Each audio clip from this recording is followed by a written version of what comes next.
I'd like to go ahead and call this budget workshop meeting to order. Councilman Morrison, would you please lead us in the pledge?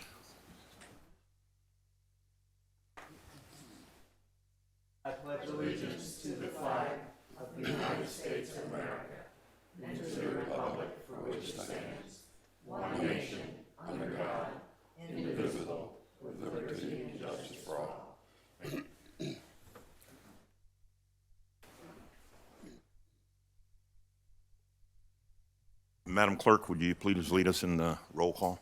Mayor Pro Tem Brown, Here. Mayor Hogue, Councilmember Morrison, Councilmember Randalls, Councilmember Raymond. Here. Does everybody have their speaker's card in? This would be the time to go ahead and present it if you want to add something. This is for the budget meeting. Okay. So I have two cards. So at this time, Tina Rose Freeman, would you please step forward?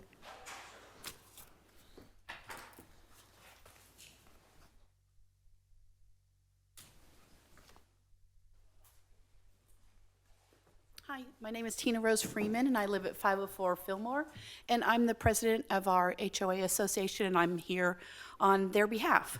And we have 30 owners and 30 units and 60 owners. What I wanted to comment about is, and speaking on behalf of them regarding the budget, I only saw one option, and I'd like to see more than one option. I know with our condominium complex, you know, when we have budget issues and things that we're dealing with, we always have at least 2 or 3 options, and that's something that we'd like to see. Thank you very much.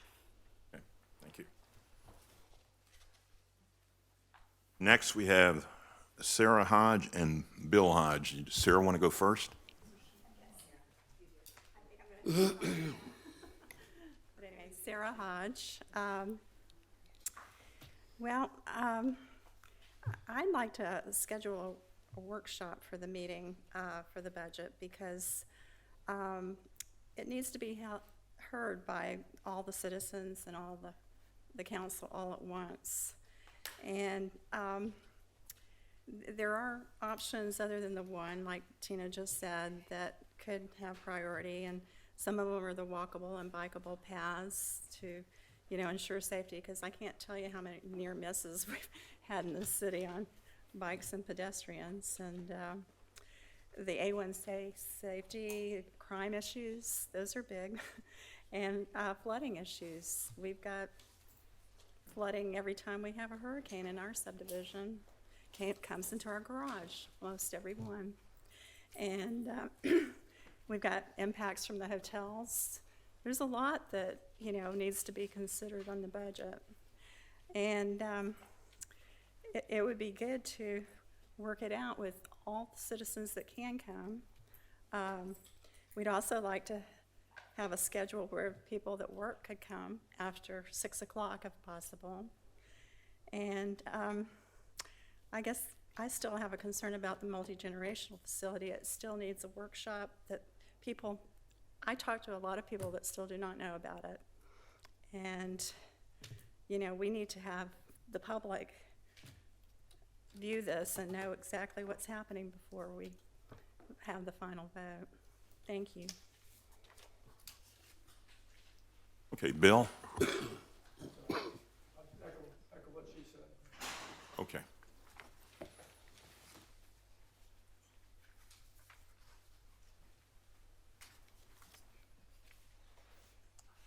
Okay, moving on, a discussion. Oh, okay, I'm sorry. Angela Shea King on the budget. Andrea Shea King. That's all right. Mr. Green? I'm kidding. Yeah, I'd like to add my voice to the budget deliberations. It seems to me that with everything that we're seeing, people getting more and more involved in government at the national level as well as the local level, a lot of us citizens are waking up, getting woke, as they say, and I'd like to see what the budget contains. I'd like to see what the priorities are in the budget. And I think we would all benefit by having the input of as many engaged citizens as possible in this process. And so I understand that there's a budget that's being presented. Maybe we can look at this budget and come up with some better ideas, different ideas, but at least being given the opportunity to examine it as a group in a workshop before the budget is approved. Thank you. Thank you, Ms. King. Okay, Ray Osborne. Yeah, Ray Osborne, 209 Holman Road. I just want to echo what Andrea said and the former speakers about having an additional workshop. I think we should also put some effort in getting retirees to attend. Maybe we're about to some of the communities where retirees live and see what they would like. And also, I'm particularly interested, of course, you know me, sustainability. And I'm interested in clean, renewable energy, perhaps even like a grid-agnostic city building using solar energy. In case the hurricane goes down and the grid goes down, they still have power. So I just want to throw out some ideas there. I really appreciate what you're all doing. Thank you. Okay. Is there anyone else that hadn't filled out a card that would like to speak? Okay, moving on, discussion. Item is proposed fiscal year 2019-2020 budget and 5-year capital improvement plan. I'd like to go ahead and present it to the council for discussion.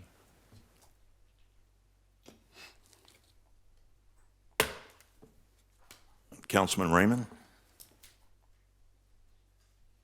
Could I pass a little bit right here, right now? I just want to get my thoughts together. Okay, thank you. I know it's a proposed budget, and that's what we're doing here. I thought this was a workshop tonight, discussion workshop. Mayor Pro Tem Brown, perhaps I can get us started, I Okay. think. First and foremost, this budget meeting tonight is a budget workshop. The budget itself was released to the city council and to the community about 16 or 17 days ago. It was sent to the council prior to the deadline of July 1st. I think it actually was in the council's hands and released 28 June, yeah. So we're going on almost 3 weeks at this point that the budget has been available to the community as well.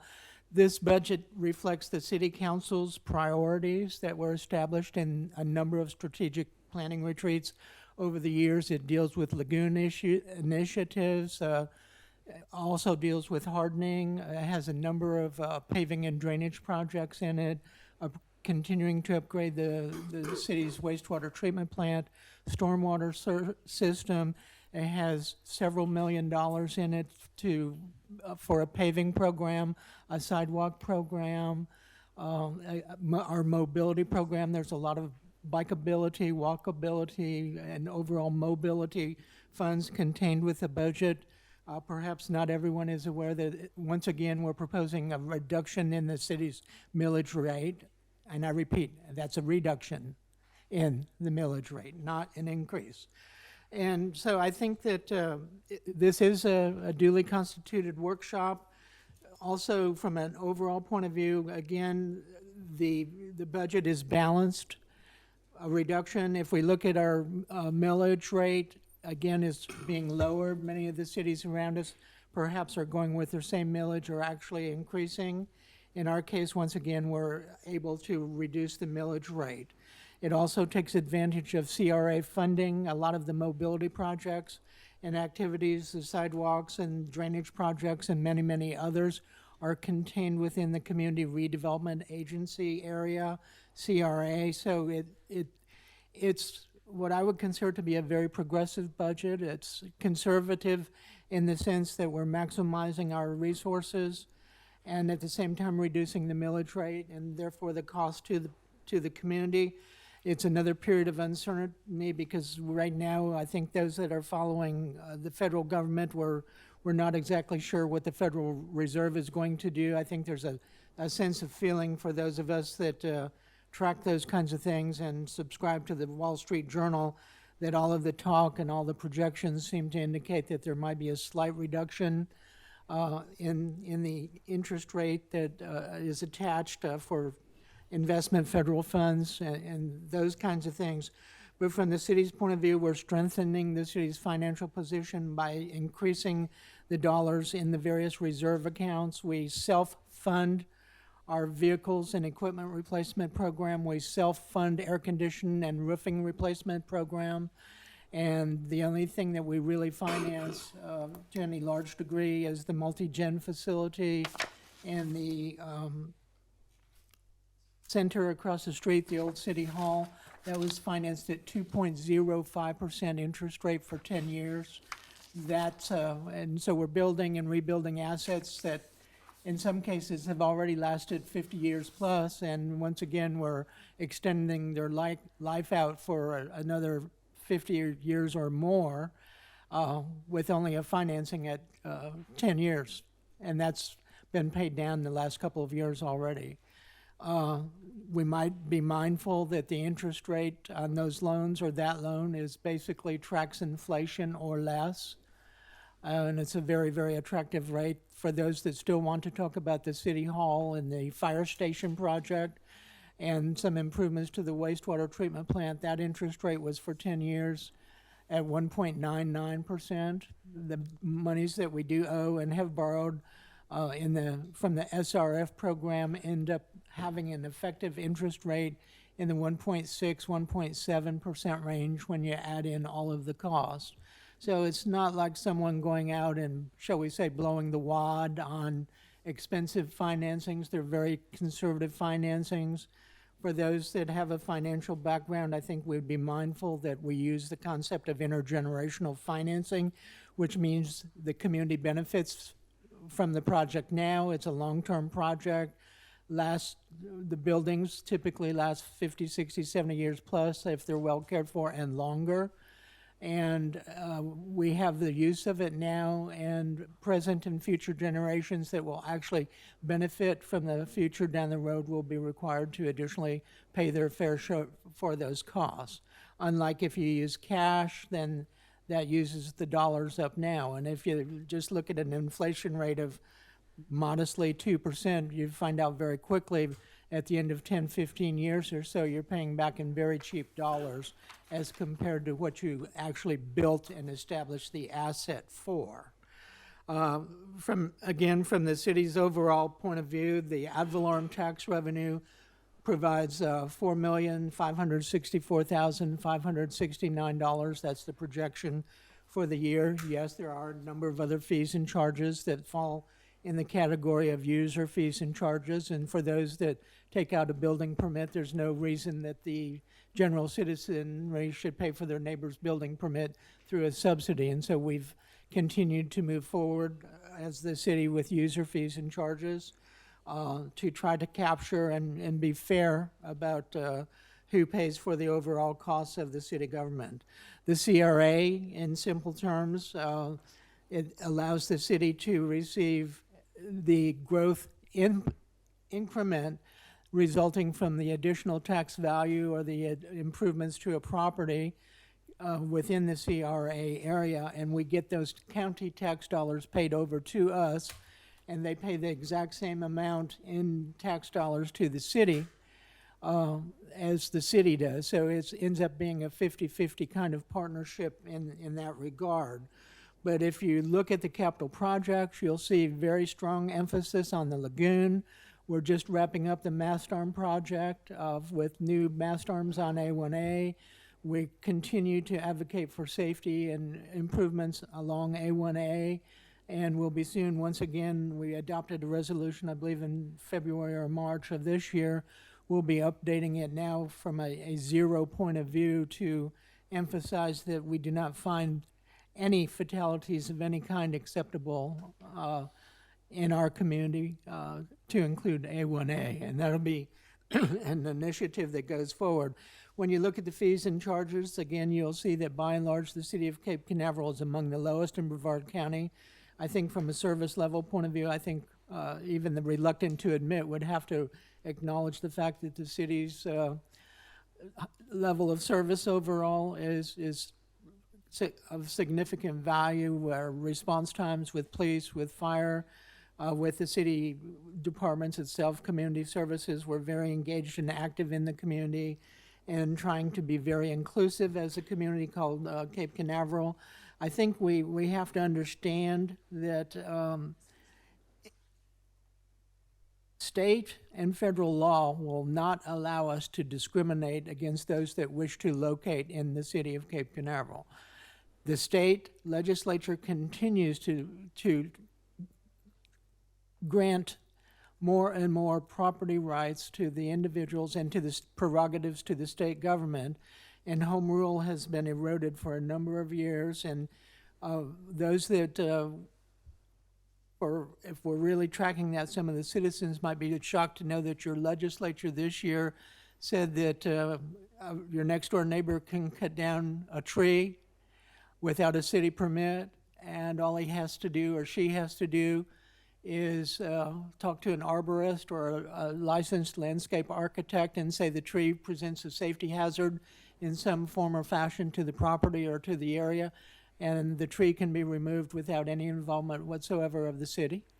That's a new law among many, many others that the legislature has passed this year. That became effective July 1st, but and is particularly interesting in a number of areas. Communities can grow community gardens in their front yard now, irrespective of what your next door neighbor thinks. That's another law that was passed by the Florida legislature this year. And there's a number of other things that render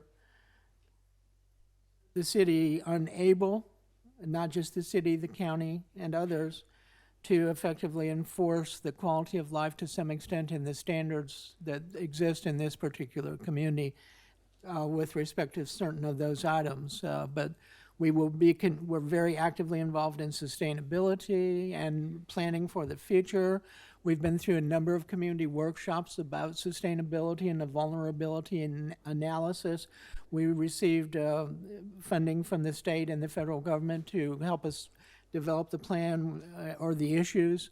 That was worked through contract with the East Central Florida Regional Planning Council. We're still essentially at the draft report stage, but it's been a hands-on process involving the public. There's been a tremendous amount of additional community engagement through our trash talks and community discussions on safety and any number of things. The mobility plan, I think when we get to the agenda item that later tonight, but I hope it's not too late, frankly, about the multi-generational facility, we'll see that there's been probably a dozen opportunities to talk about that project and what's encompassed in it. That's contained within the budget. Additionally, I think we have to be mindful that the discussion on the multi-generation facility goes back 20-plus years in round numbers. So it's not something that we woke up overnight and said we're gonna move forward with it. As far as, again, the budget is a responsible spending plan. It provides everything that the mayor and city council has requested staff to do, and helps continue to move the city forward, dealing with the issues and challenges that we face here in Brevard County as a coastal community, with the Atlantic on one side and the Indian River Lagoon on the other. And I think, again, we can go on and on and on and on and on, but at the end of the day, is totally reflective of the council's goals and objectives, which are rooted in the community vision plan. That goes back to the 2009-2010 time period. I have a question. May I ask, do you have copies of the budget for us here? We went online and did not find a copy of the budget. You want to come, why don't you come up and before the,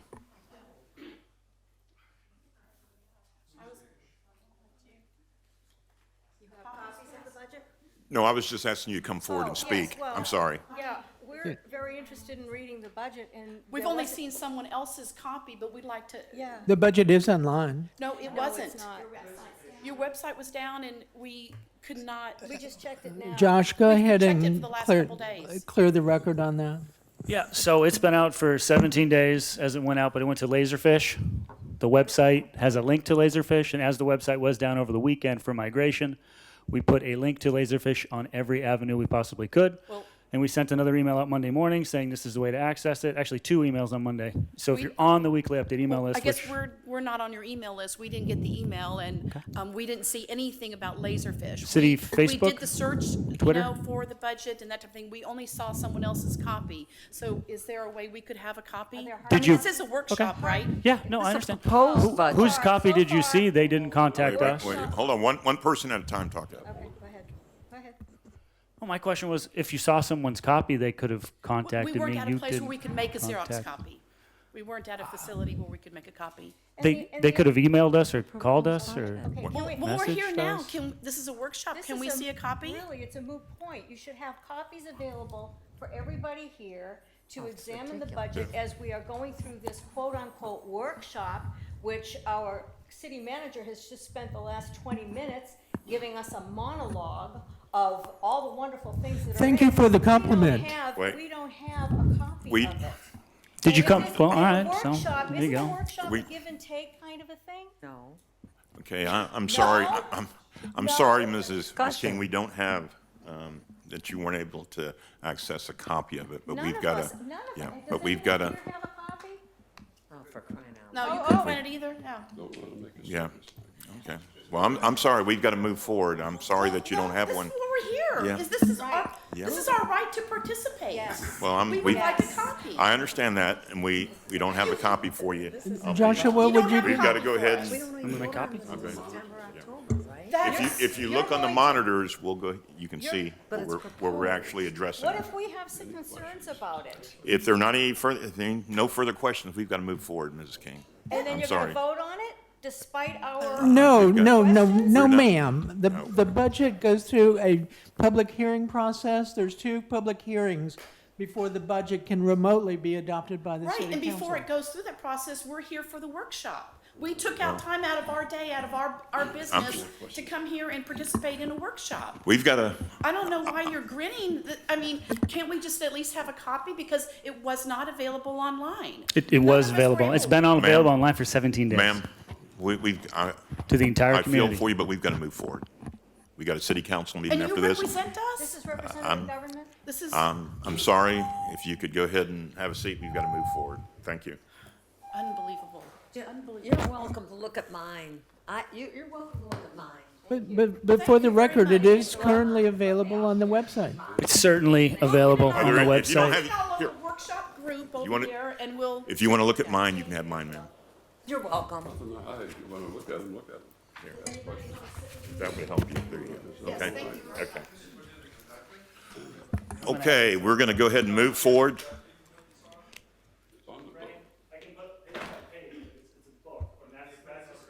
It's almost 200 pages. Okay. Can I make a suggestion, please? Please get on the weekly bulletin, because, and if you haven't signed up for that, please get with Stephanie Johnson, our Community Development Director, and get on that, because that really will be helpful. And I've tried to sign almost everybody that I know. If you aren't on that, please sign up tonight for that. Thank you. Okay.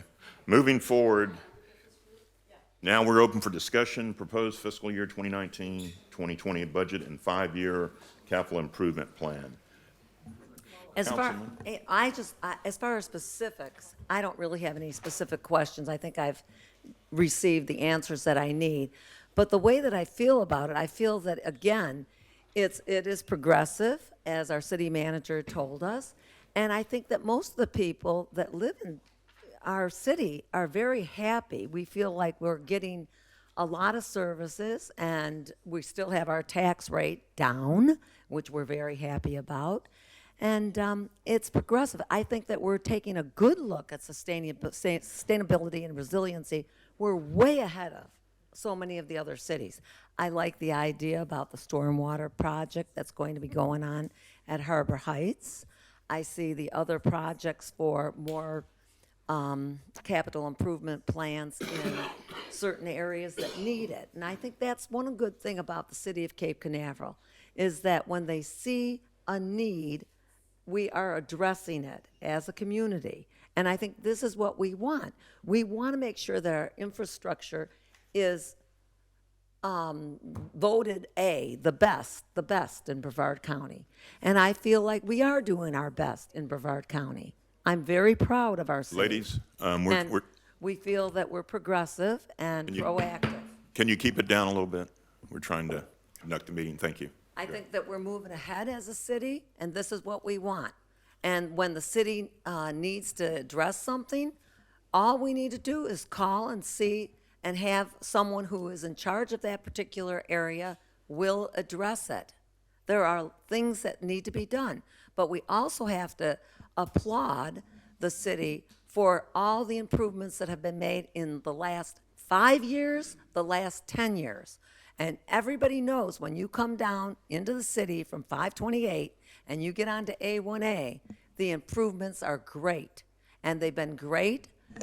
I mean, look back 10 years. Look back 5 years. Look back 2 years. When I go on Ridgewood now, when I'm riding my bike every day, I see houses and apartment buildings that have been painted and perked up, and I'm proud of it. Thank you. Councilman Randalls?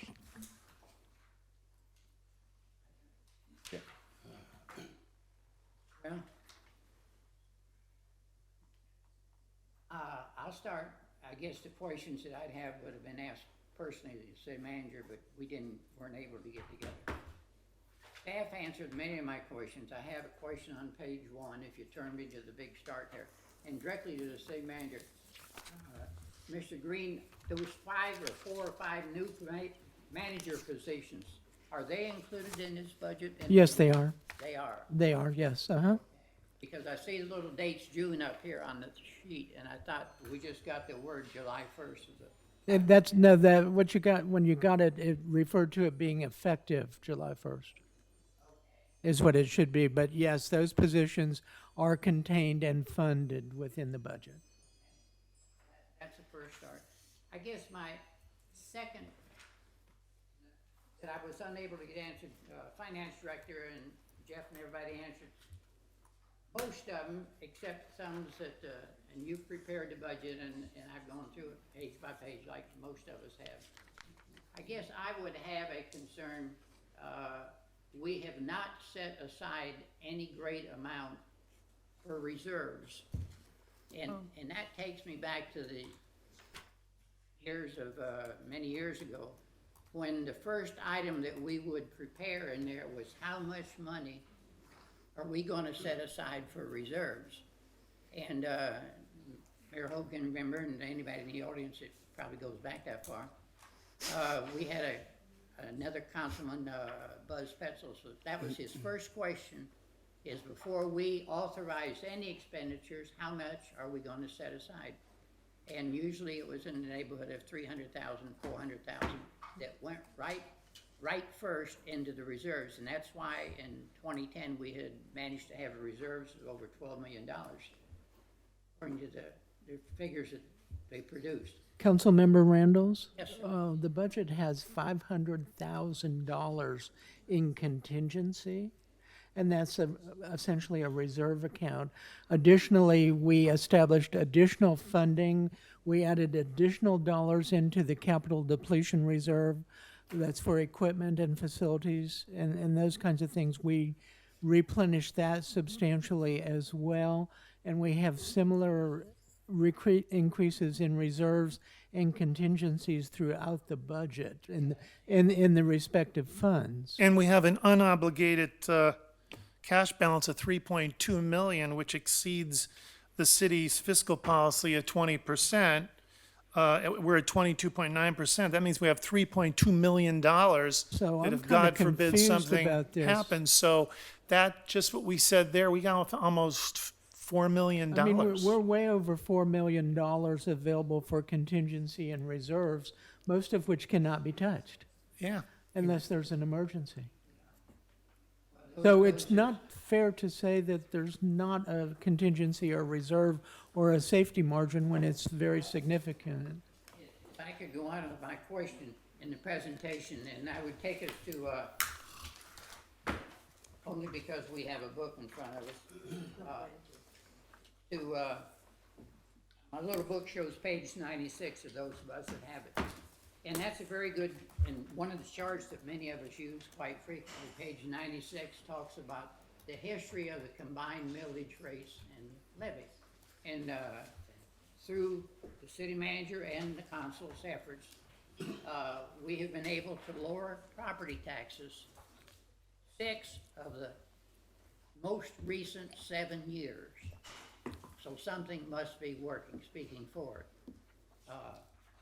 And just to give you a little figure on the page 96 that you have in reading there, the last 7 years, our percentage of increase in property value, which benefits all of us that live here, has gone up 6.83% per year.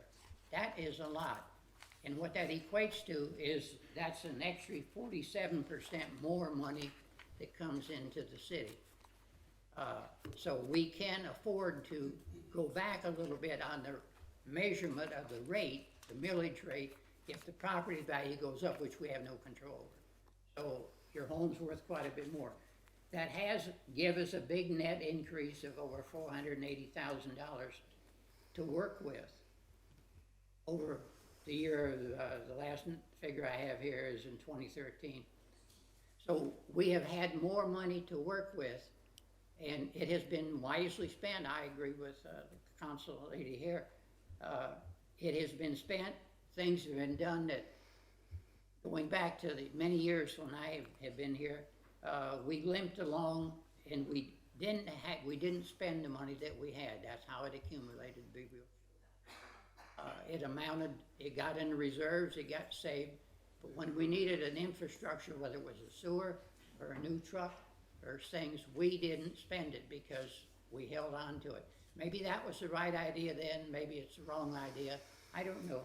But the point being is that we do have a significant more revenue coming in through the new growth that's happened here, and we're still able to lower it down below the rates. So I think that's a good thing, boss. If I may make a point there that I think will be crystal clear. When you look that the city's taxable value is still less than it was in 2007, 2008. In 2007, 2008, the taxable value of the city of Cape Canaveral was $1,459,745, and right now it's 1,305. So we still do not have the same value in the city that we had 12 years ago. The value of the homes, you're right. And we've still offered our citizens consistently lower taxes, below rollback, which nobody in the county could probably even match us. Our numbers are better than anybody's in the county when it comes to reducing millage and coming below rollback. If the citizens in this audience, the ones that are listening, if they understand that, they would say, that's amazing, because I can go to Cocoa Beach or Melbourne, and so it's astounding that our numbers are this good. And the city of Cocoa Beach's millage rate is $2 per thousand higher Yes, it than the is. city of Cape Canaveral. It's just And I for feel it as a those resident of that Cocoa wish to Beach. compare, or those that dare to compare. May I ask this question? Can you hold off, Ray? This is a discussion between the council right now. I'll get back with you, but right now, the council's discussing it. We'll get back with you, okay? Just give me this opportunity to finish up. We'll talk, let you talk. Okay. And speaking for, I think Mayor Hogue gave me his colder. What did you give me, Mayor? I can hardly talk. You had it when I had it too. We didn't kiss it. I hope I don't have to go through what you did. That's why I'm not talking. Of course. The city is doing well. Lots of things are getting replaced. If you're looking in the budget as you have there now, or what we've had for a couple weeks or longer, we're replacing many of the things that we neglected in the years past, in the 80s and 90s, because the idea of the council was we're going to save that money in case we need it. But we perhaps got over anxious or over jealous or zealous and save maybe more money than what should have been used to repair things. There's a reason, if you take time and look through this budget, I think it would be really interesting, and I do miss the workshops. We used to come in here and we'd start and go page by page, and everybody'd have an input, and maybe we could get a tree where we didn't get a tree planned. But this is the way we do it, and have done it for the past 7, 8, 9, 10 years. So, Mayor Pro Tem, I'll turn it over to you. Thank you. Okay. Councilman Morrison? Yep, thank you. And I'm just, it's a good segue to respond to some of the comments that came up. The council last year, I think we did make a decision to have the next workshop, which is, I think, an optional one. Is this the time, I forget, is this the time we would make that decision at the end of this meeting on an as-needed basis? And if so, I think that would give the residents a lot of hope to know that they're going to have another opportunity to come back together. And whether we go line by line or not, I'm not advocating for that, but if we want to do it, I'll lose the tie, we'll roll up our sleeves and get down. But it's, I think we as a council could make a decision today to know we will have it, we can vote on another workshop and give you an opportunity to come back. And this, you know, how you define a workshop, us sitting behind the dais, having a conversation, this is more of a workshop, I think, for the council than it is for the people, and I don't necessarily agree with that, but I would like to see an opportunity to maybe pull out some of those big budget highlights, get the easels out, and to say, hey, here's the things we're proud of. You know, and to take some of these dense numbers and share them in a comprehensive way that citizens understand, and to get this room filled up with people who are proud of the numbers, because there is a lot to be proud of with this city. And everything they talked about as far as the millage rate, they're exactly right. It's, when you look at it, we're doing good, and we got a good team of people crunching the numbers to make it happen, and the right brains working on it. However, my message from the beginning is, let's celebrate that and share that with the public and get their feedback, because what I don't necessarily agree on is always the priorities, and that shouldn't be a surprise to anyone. And it's always the battle. It's which budget is right. And I did hear today the idea of a second budget option, and I've seen where other city managers present that. I've seen 3 budget options, 4 options. Heard about, you know, we do it in our company. We say, hey, here's a budget that prioritizes marketing. Here's a budget that puts more into operations. When it comes to municipal budgeting, I'd like to see a budget that puts more emphasis on bikeable, walkable beyond what it is today. I'm not saying we're not emphasizing bikeable, walkable, but it's no mystery to walk around this city and see the lack of connectivity in our sidewalk master plan. You can see that we're going to get there. There's no doubt about it. You can see the sidewalk plan. And so possibly, you know, how much of a lift is it to push down on another area? I know tonight we're going to be voting on a millage rate. I'm not suggesting we mess with that. But I'm saying to take that existing budget with the same revenues and expenses and shift it to other departments, because that's something that I think is a tangible goal that this city could comprehend and understand, to say, what would it mean to have 100% of the sidewalks complete, that you can't go anywhere in this city without full connectivity. We know how to do that. We've got the team to get it done. And it's just a matter of saying, what other department would we pull from to make that happen? Is it worth it? Well, that's for this council and the department to work together with the citizens to decide. Obviously, tonight, that's an unfair question to put on anyone. But for the future workshop meeting, could we push down on a couple of the other areas? Where, you know, what other areas would the council be willing to consider trading, if you will, to think about the ability to have full connectivity? And I think the fancy word that our city manager used was the intergenerational financing. And if I understand it, it's to think that it's going to last for decades to come. And I think sidewalks give us that same reward as well. And to know that, like I said last time, the greatest way to get the kids off the streets is to get them on the sidewalks. And my street, Harrison Avenue, you know, you're driving down it and people are walking right down the middle of the road. And you can't honk your horn at them. They don't have anywhere to go. And so there's other places in the city, I think I don't know what percentage we are complete, but that would be a good KPI, key performance indicator, to say if we're at 60% complete, how much would it take for us to get to 75% next year? How much would it take to get 100% next year? To think big and to get excited about that. And that directly fulfills the vision within this city. It promotes safety and allows, I think, for everything to come together. When the multi-generational facility gets built, we're able to get there no matter where you are in the city.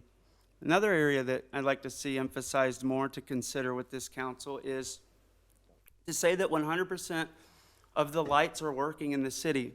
Josh has done an excellent job of communicating with me on, hey, we're working on it, and no fault to that. But to me, it's a money problem. I think that there were certainly some time delays, but we were celebrating a 1-year birthday on one light out the other day. And I'm sitting here going, I haven't driven down Ridgewood Avenue and seen all of those lights working. And so when you talk about, which I will second, what Councilmember Raymond said, Ridgewood is pretty. But for those of you that live here at night, our city manager, I don't know if you've driven around our city at night, but if you, wintertime when the sun sets a little earlier, if you take a stroll down Ridgewood Avenue, you'll see exactly what I'm talking about. And these lights are obviously becoming a headache, but how much money is it going to take for us to fix it, to expedite it, and to get it where we need to be? I'd like to see that done and know that our streets are well lit, and that is in the vision statement as well. Those are kind of those core fundamental things that we expect us to get, and I don't think it's a big deal breaker. It might be a quick shift in the budget to make that happen. And when the city manager said that everything in here is what the council wanted, there's a lot of truth to that statement, but one of the biggest things that came up in our strategic planning meeting, and way back when I met with Mayor Hogue, and he's been very consistent with something he's passionate about, is A1A safety and slowing down the speeding out on A1A. And some of the solutions that were proposed in the strategic planning meeting were, I think, a little too far for me to grasp. But for this year, with what we have, I don't know what it's going to take, but I know we've got a great sheriff's department who's willing to shift their focus on that area if we as a council believe it needs to be done. And I think last year there was a need for 2 officers to be added on, and we ended up going with 1. And so if this year, my question, and to pause, is how are we going to address that when it comes to Councilmember the A1A? Morrison? I'll just finish and then I'll be Okay, done. because I A1As. need to clarify something you said. Okay. May I? Oh, yep, sure. There were 2 new positions added to the Sheriff's Department. I met with Commander Moros as well as Greg Pelham when he was essentially the finance director for the Sheriff's Department. I believe he's moved on to another position. But what we did is, in the budget contained funding to put one of the officers, the deputies, on board effective January 1st, and the second one was July 1st. So when we go into the next fiscal year, there should be 2 new full-time deputy positions added to the BCSO. Again, and this is exactly what, John, you were in the meeting, and you know exactly what I said, because boy, do I get misquoted. But the crux of it was we went with 2.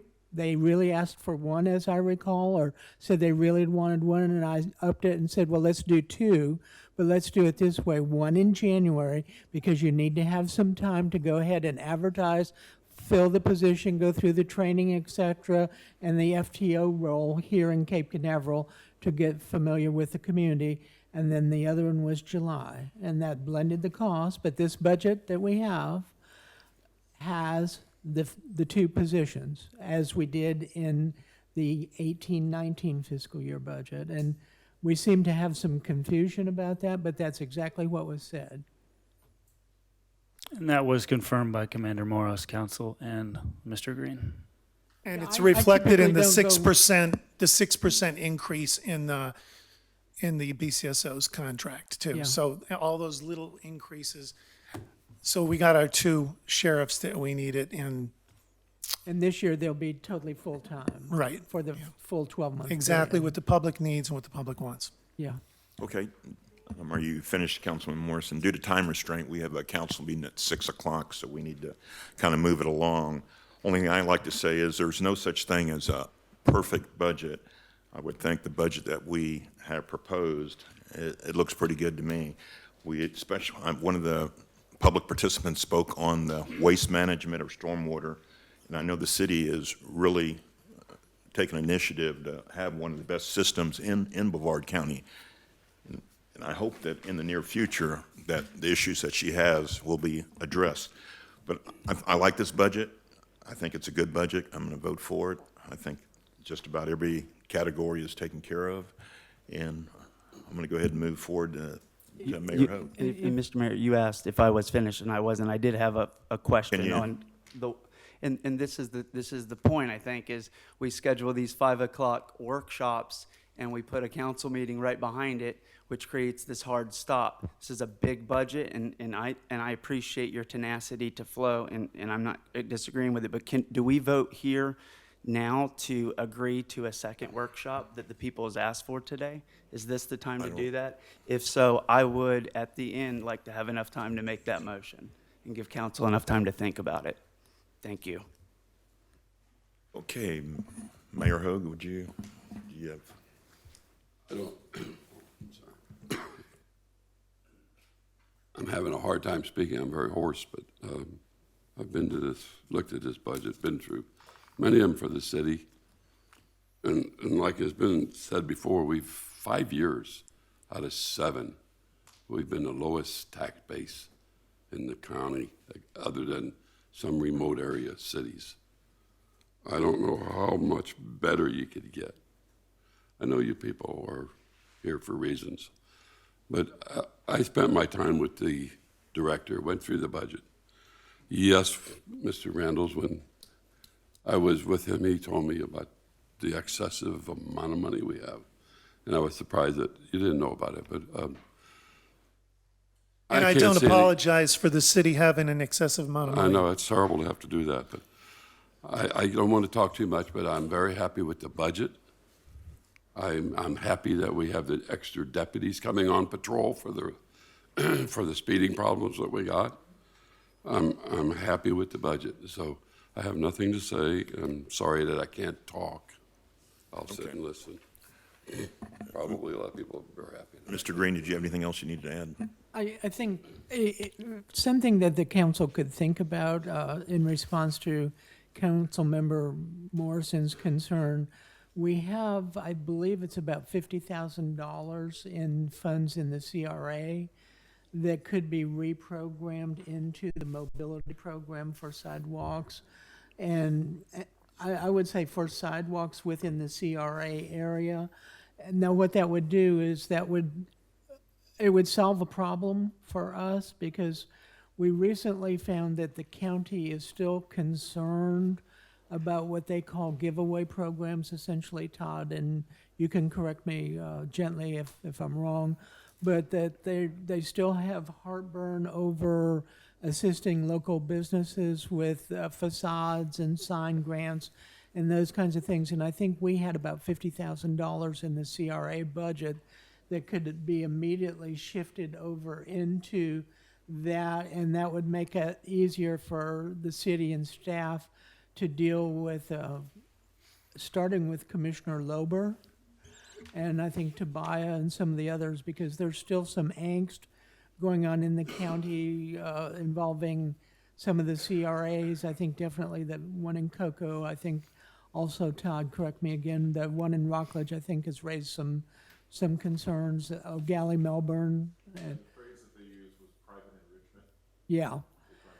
So that could immediately, if council wishes, and we'd be glad to make that adjustment through the budget process to shift those dollars into sidewalk projects within the CRA area. And I'm sure that Joshua and Jeff and others could come up with some priority areas that would help fill in some of the blanks. Okay.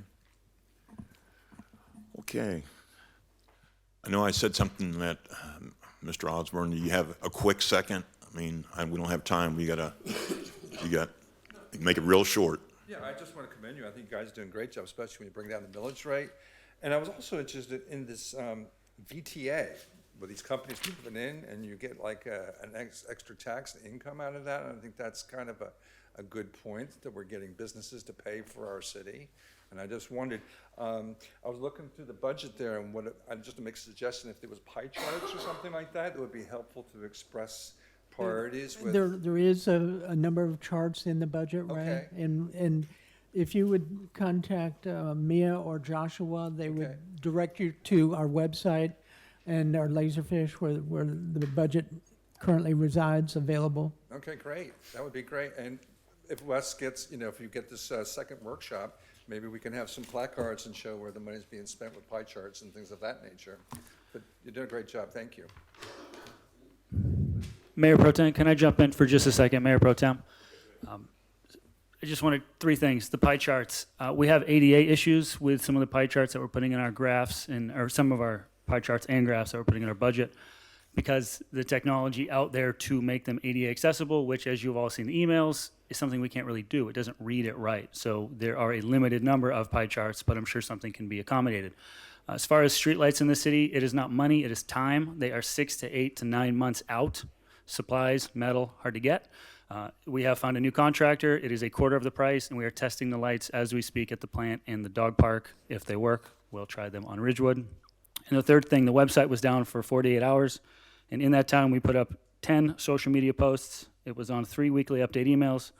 And the Laserfish portal was not affected by the website being down. That's why we spread the word. Website's down. And it only was down in one browser, Chrome. It was still available in the 2 second most popular browsers. And it has been on Laserfish since July 9th. So we've received, according to Lisa, myself, and Stephanie, 0 phone calls, 0 emails, 0 messages about how to access the budget. No one has asked. Us, at least. And would it be correct to say you'd be glad to accommodate and direct? 100%, anytime. Day or night, 24/7, my phone is on. Okay, let me put it back to council. Reference proposed fiscal year 2019-20 budget and 5-year capital improvement plan. Is there a motion to accept the proposed? That you don't really have to do that at this point because there's 2 public hearings. Okay. I'm sorry, I should have spoke up earlier, but sometimes I get accused of monologuing and talking too much. But the crux of it simply is we have the first and second council meetings in September for actual budget adoption. And I think what we're looking for now is simply, have we adequately answered the questions that the council had? Is there anything in whether or not the council wishes to have an additional workshop to go into the budget in greater depth before we go into the public hearing process? Okay, Mr. Green, at that next meeting, will the public be allowed to address any issues that they might have? Sure. I mean, at a public hearing on the budget adoption, there's definitely a component that is opening it up for public questions, comments, and a workshop is just the same thing. Right. It's just a little less formal. Okay. The other difference simply is the workshop, you cannot decide and, lock it in concrete. You can just discuss. But any action needs to occur either at a special meeting or a scheduled meeting. And we do have the 2 scheduled meetings for September, the first Tuesday, because we have to work around the county, the school district, the water management district, and everybody and their brother. And then the second reading is The third Tuesday. the third Tuesday. The other thing is that we have Generally speaking, the Florida law requires the meetings to occur 5 o'clock or later, and we comply with that. Yep. So if I understand you, Mr. Green, on page 17 of this budget adoption schedule, it says on August 20th, 2019 budget workshop, if necessary, starting at 4 p.m., that 4 p.m. is not allowed per state law? No, it is for a workshop Okay. on the budget. The adoption, any concrete action would be different, yeah. Got it. And I think the difference that you made clear, and thank you for explaining, is that a workshop, we don't have to be on this side of the dais. We can set this up in a more, involved process with the public, have some printed budgets out, promote it, and do something different this year. Get the people in a hybrid of what Councilmember Randall says, because I do have some more ideas and questions. And so I would like to make a motion to respect what the citizens have brought forth today, to vote in support in scheduling the August 20th, 2019 budget workshop meeting. I do think it's necessary at 4 o'clock p.m.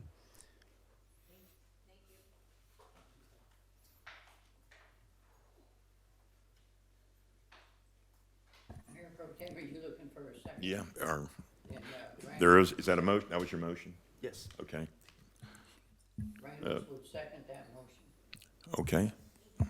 Madam Clerk, can you put it for a vote? 4. Mayor Hogue? Councilmember Morrison? 4. Councilmember Randalls? Councilmember Raymond? 4. Okay. Okay, this meeting is adjourned. Okay, the meeting is being called to order. Pledge of Allegiance. Councilman Raymond, would you please lead us in the pledge?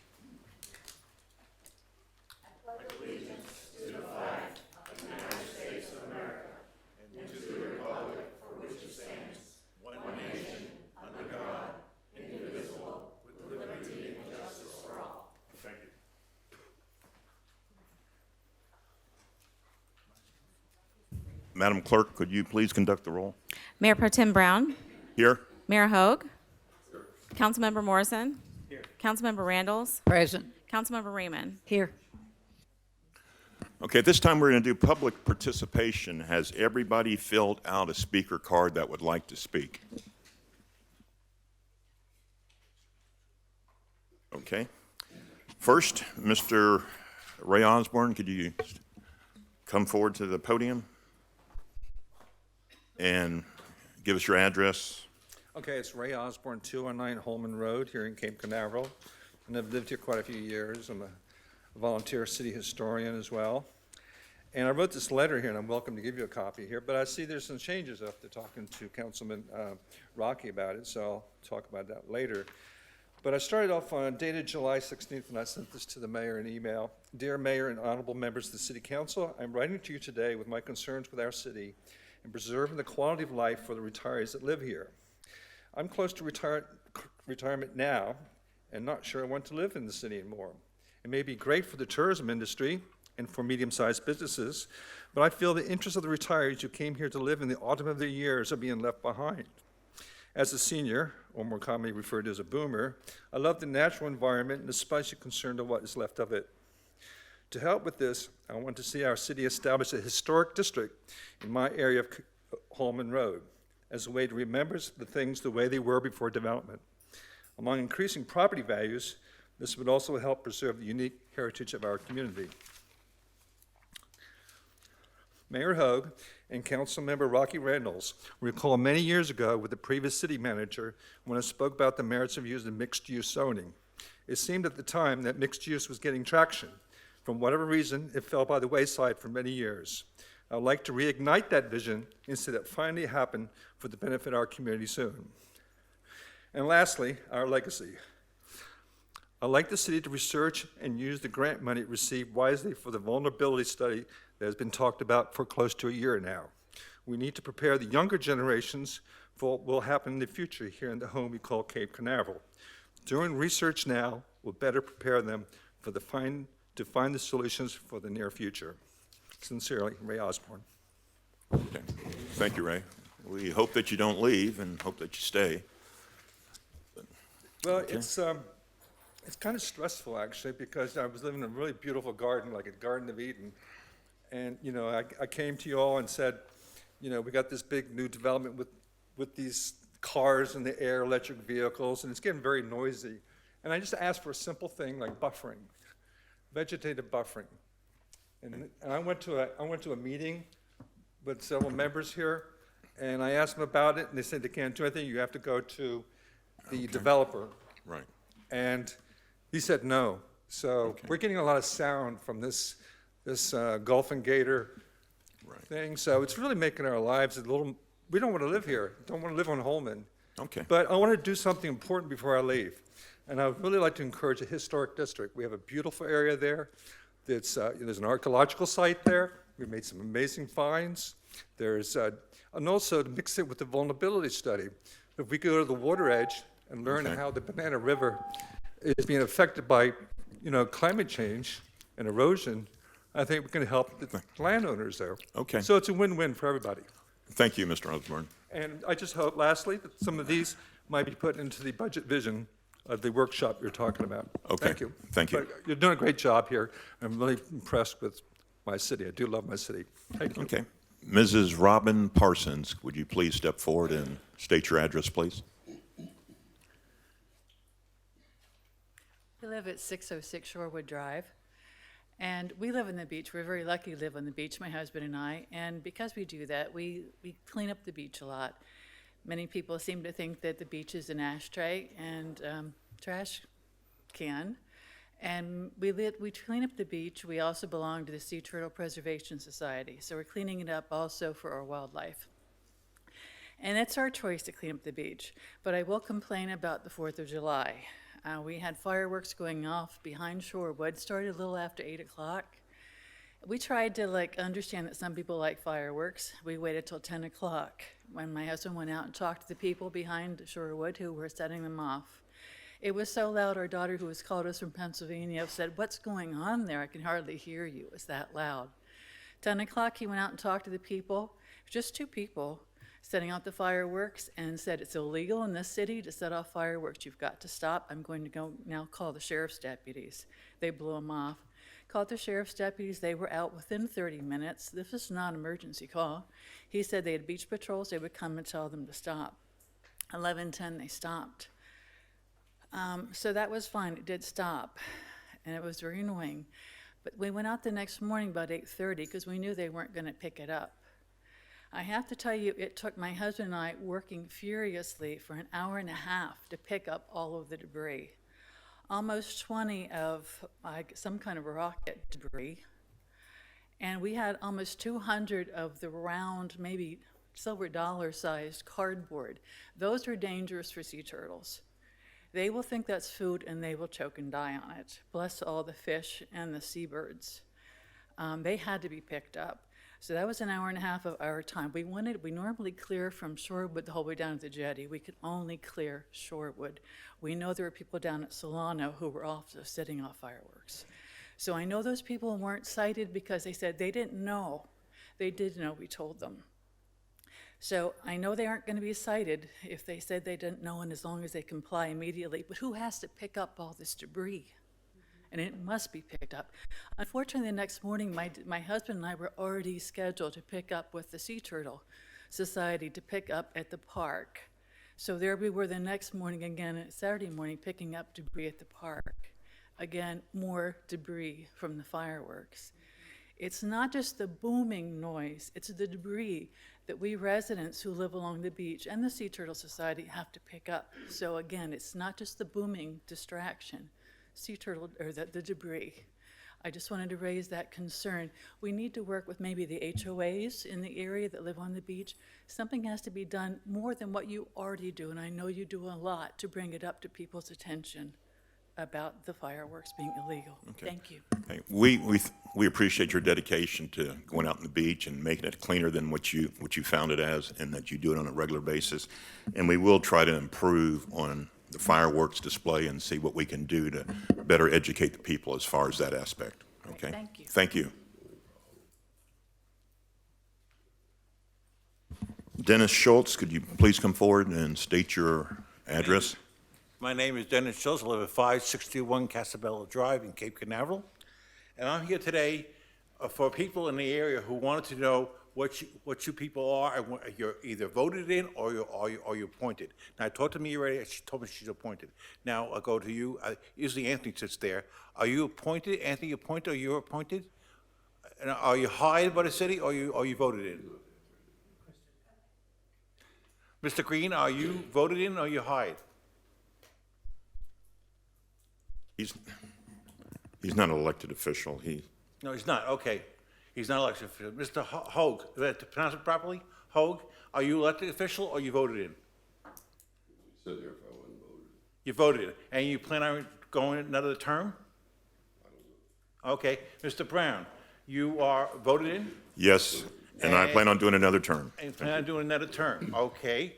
So that's the second term you'll be going for? Okay. Yes. You're next is Mr. Morrison, is that correct? Yes, sir. Are you voted in? Yes, sir. And are you plan on going for another term? I do not know. How many terms have you served already? I'm 20 months in, one term. One term, so you can go another term if you want to, right? Am I correct with Our that? charter allows that, yes. Yes, okay. Next is Mr. Randalls. Randalls. I'm sorry, I can't see from here. That's okay. Are you voted in? I'm elected, I'm voted in, yes. sir. Yes, okay. And you plan, how many years you've been here? How many terms? I'm in the last few months of the first 3-year term. So you can go again if you want to. Yes, sir. Are you planning on going again? Yes, sir, already have registered. Okay, and last but not least, the pretty girl in the end, are you voted in? I was voted in, and I'm very proud to serve the residents of Cape Canaveral. Thank you. Very good. So so it seems like everybody who's voted is on this side and everybody's appointed on this side. Am I correct with that? We have staff. What? Okay. We have staff members that sit Oh, here. okay, that's We good. have a clerk, and we have an attorney representing and a city manager. Well, my time's up, I think. Thank you. All right, bye-bye. Thank you. Okay, thank you.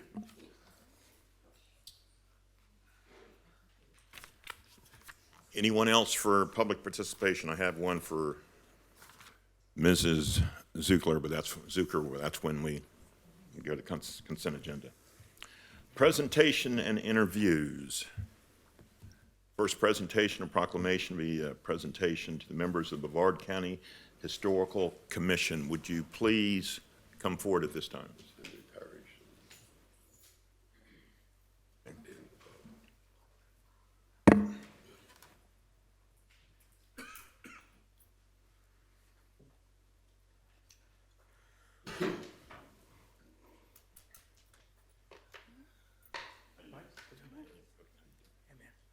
Okay, how you doing? Right here, I have official proclamation, City of Cape Canaveral. Whereas Cape Canaveral has been the gateway to worlds beyond our own for more than half a century. And whereas this year marks the 50th anniversary of Apollo 11 and the City of Cape Canaveral's resolution number 1969-30, adopted on August 19, 1969, celebrating the efforts of all associated with man's first landing on the moon and safe return to Earth. And whereas the city has celebrated its connection to the history of space exploration as a focal point of all city events, youth programs, and community outreach initiatives throughout 2019. And whereas the city has implemented a series of cultural programs commemorating this historical milestone to include its first publicly commissioned mural, space-themed public art installation on traffic control cabinets, a category for space-themed artwork in the 20th annual Student Art Show, a digital history exhibit, and several literary works authored by the city's poet laureate, Timothy Bass. And whereas the legacy of mankind's first step in the moon could not be summed up in a single day's event. Now, therefore, I, Robert E. Hogue, Mayor of the City of Cape Canaveral, Brevard County, Florida, do hereby proclaim June 21st through September 23rd, 2019 as the Summer of Space. In the city of Cape Canaveral, I do hereby encourage our residents to take pride in this heritage and remember the sacrifices made by members of this community and others in the pursuit of making an American astronaut the first to set foot on the moon. Signed and sealed, 12th day of July, 2019, Mayor Hogue. Thank you. Okay,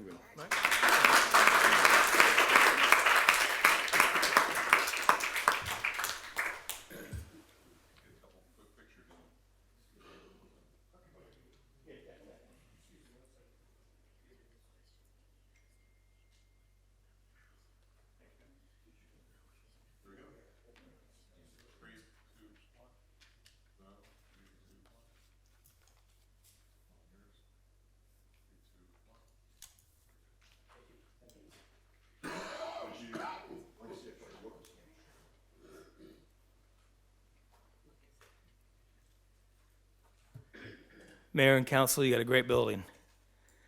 First time I've been in here. It's nice, very nice. You got great water too. Thought I'd tell you. Just a couple of words. Molly does a great job chairing the Brevard County Historical Commission. It's been 55 or 56 years. I think it was 1963. My mother founded it, and the county asked her to bring it in 1973. So she served on it for 45 years. And this is my second time residing on the board. But we do a lot of markers, a lot of little stuff. Especially right now, the space is right up our lines. George right here. George serves. He's off right now, but he's coming back on the Historic Commission. It's countywide. It's inside, the cities, and we try to look at things and try to, spend our time and money on what counts. But let me just say a couple things to you. One is history of our county. There's people that come here for this, up north, Titusville to Palm Bay even. There's a lot of old settler homes and things that are being brought back. If you know anything about me, I'm the guy that moved the two houses, one house on the river in the Cocoa Village. It's a bed and breakfast right now, but I've done a lot of history. My mother took me out. I think I've been in every cemetery in Florida, probably the southeast of the United States. But it's a big deal with my family. My family's been here 196 years, so 1823. And we're getting ready to, celebrate our 200th year in Florida, Central Florida. But at the end of the day, anything that we can do to help, got to talk to Molly, but we have a long, great history, and it's probably the fourth reason you come to Brevard County. There is a financial gain, just like Key West, Charleston, St. Augustine, Savannah. We want to be named amongst those cities and areas because we have a lot of history here, especially with Juan Ponce de Leon landing in Melbourne Beach and then going north, and then of course our space activities. But any questions like to ask? Anybody like to ask us? No? Yeah, thank you. I talk too much, thank you.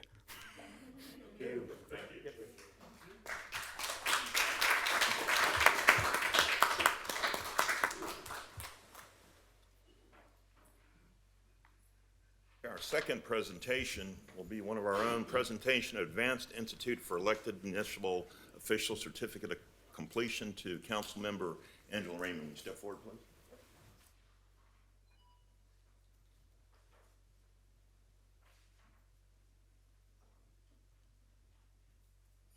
I remember when Councilman Raymond was getting ready to go to this class and I asked her where she was going. She basically told me she can't tell me because of the sunshine rule.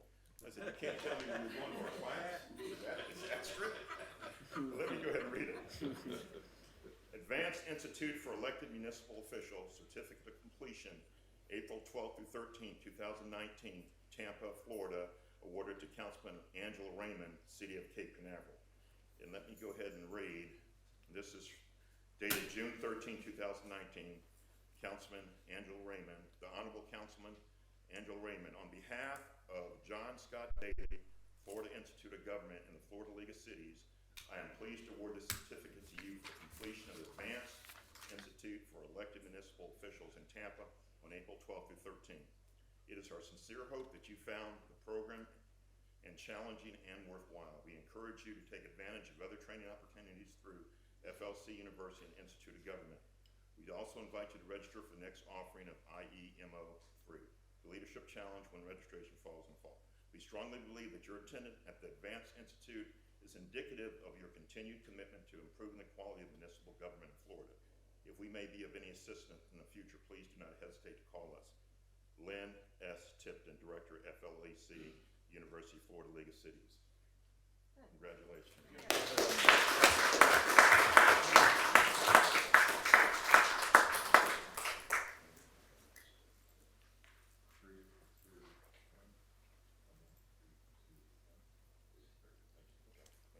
I'd like to just say that I feel like I've only scratched the surface. I've said that over and over again. When I received my master's degree, the same thing. Only scratched the surface. I feel like I've learned a lot in the 20 months, but I have a lot to Did you learn. scratch your foot too? Thank you. What happened to your foot? Don't worry about it. I am concerned. I'm concerned. I'm in good health, thanks. Okay. Okay, I'm sorry that I missed something. Tim Bass, our poet laureate, has a presentation that he wants to do or reference the last proclamation that we talked about, the first one. Go ahead, Tim. So as referenced in the proclamation I read about the Summer of Space, there was resolution number 69-30, resolution commending the historical Apollo 11 moon landing and the 3 astronauts, Neil Armstrong, Mike Collins, and Buzz Aldrin. And I've been asked by the city to read that to you. Whereas the city of Cape Canaveral, Florida, has been closely associated with the space program by proximity, location, sympathy, and compassion, and whereas most of the citizens of Cape Canaveral, Florida, are directly or indirectly, professionally or personally, associated with the space programs located at Kennedy Space Center and Cape Kennedy. And whereas the city officials of the city of Cape Canaveral, Florida, desire, as do all Americans, to acknowledge the historical event of man landing on the moon by the Apollo 11 crew, Neil Armstrong, Mike Collins, and Buzz Aldrin. Now, therefore, be it resolved by the city of Cape Canaveral, Florida, as follows. Section 1, that the city of Cape Canaveral, Florida, does hereby commend to the highest level the achievements of American astronauts Neil Armstrong, Mike Collins, and Buzz Aldrin on their landing the Apollo 11 space vehicle on the surface of the moon, and further, for being the first men to walk on the moon.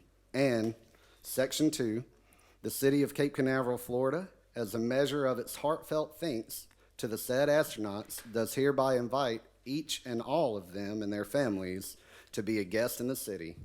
Section 3, the effective date of this resolution shall be upon adoption hereof, adopted by the City Council of Cape Canaveral, Florida, this, the 19th day of August, 1969, signed by the mayor. Thank you. Thank you, Tim.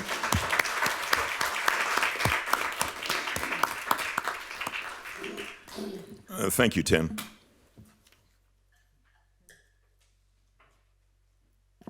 Okay, moving on to consent agenda. You have items 1 and 2. Council, are there any items that anybody would like removed for discussion? Yes, Mayor Pro Tem, I'd like to pull both items, please, 1 and 2 for discussion. Okay. Items 1 and 2 are pulled for discussion. Thank you. Just a question. This might be best asked to you, Mia. I noticed that there were 2 speakers that came in to talk about item number 2, and their cards were submitted. As far as procedure goes, those are not included in the minutes because they did not speak. Is that is that why those would not be included here?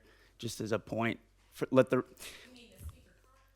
two gentlemen, I think you sent me the comment cards of them. It was Lewis Hines and Jeff Searmans. They came in to both speak on behalf of the food trucks in the city. And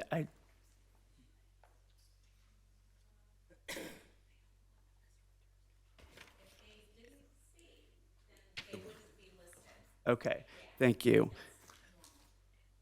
Got it. And so they can go and access it there? Yes. Okay. But for ADA compliance reasons, we're not putting them in where we would normally put them with the agenda packet because it doesn't pick up handwriting. So if somebody needs to see those cards, I can provide that. Got it, thank you. And then the second question is the city manager evaluation that I completed and submitted, is that going to be accessible in the public records as well? Because it states here in the minutes that I... It's accessible. Yep. Yeah. Okay. If you submit something to the city, that's public record. And it was provided to us up here, and I just wanted to make sure that the public had access to that. Okay, thank you. That's all I had on the minutes, item number 1. Thank you. Okay, anything else on consent agenda? If not, I would move for approval of items number 1 and 2. Oh, I'm sorry, that was all for number 1. I had comments on number 2. I thought you were making a motion to approve number 1. So the tentative proposed millage rate here, if I understand this correctly, it's and I'm on page 1 of the resolution here. It says that it is basically the rollback rate was 3.7495. The new proposed millage rate is 3.7359. And I've been wrong before, but just upon a quick calculation, it's showing a 0.37% decrease.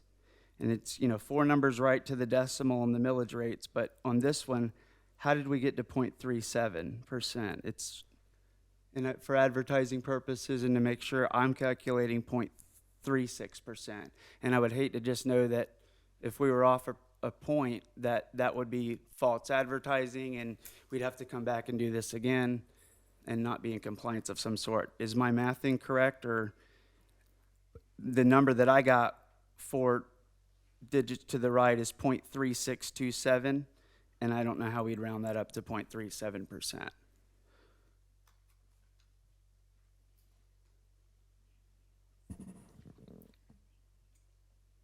You have that, John? No.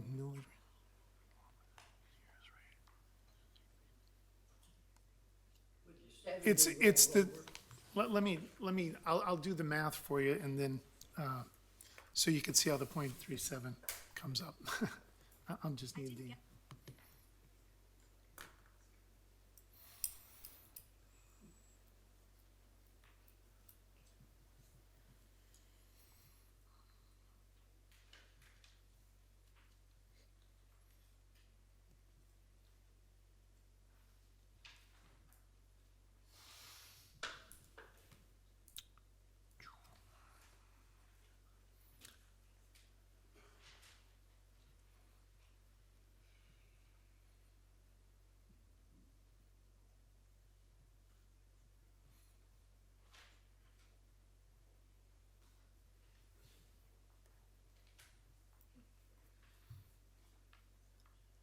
The decrease, you take obviously the rollback, the previous rollback rate divided by the total millage of the 3.739, and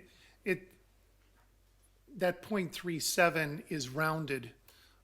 It actually would come to 0.3640, but that's rounded. So how does 0.364 get you to 0.367?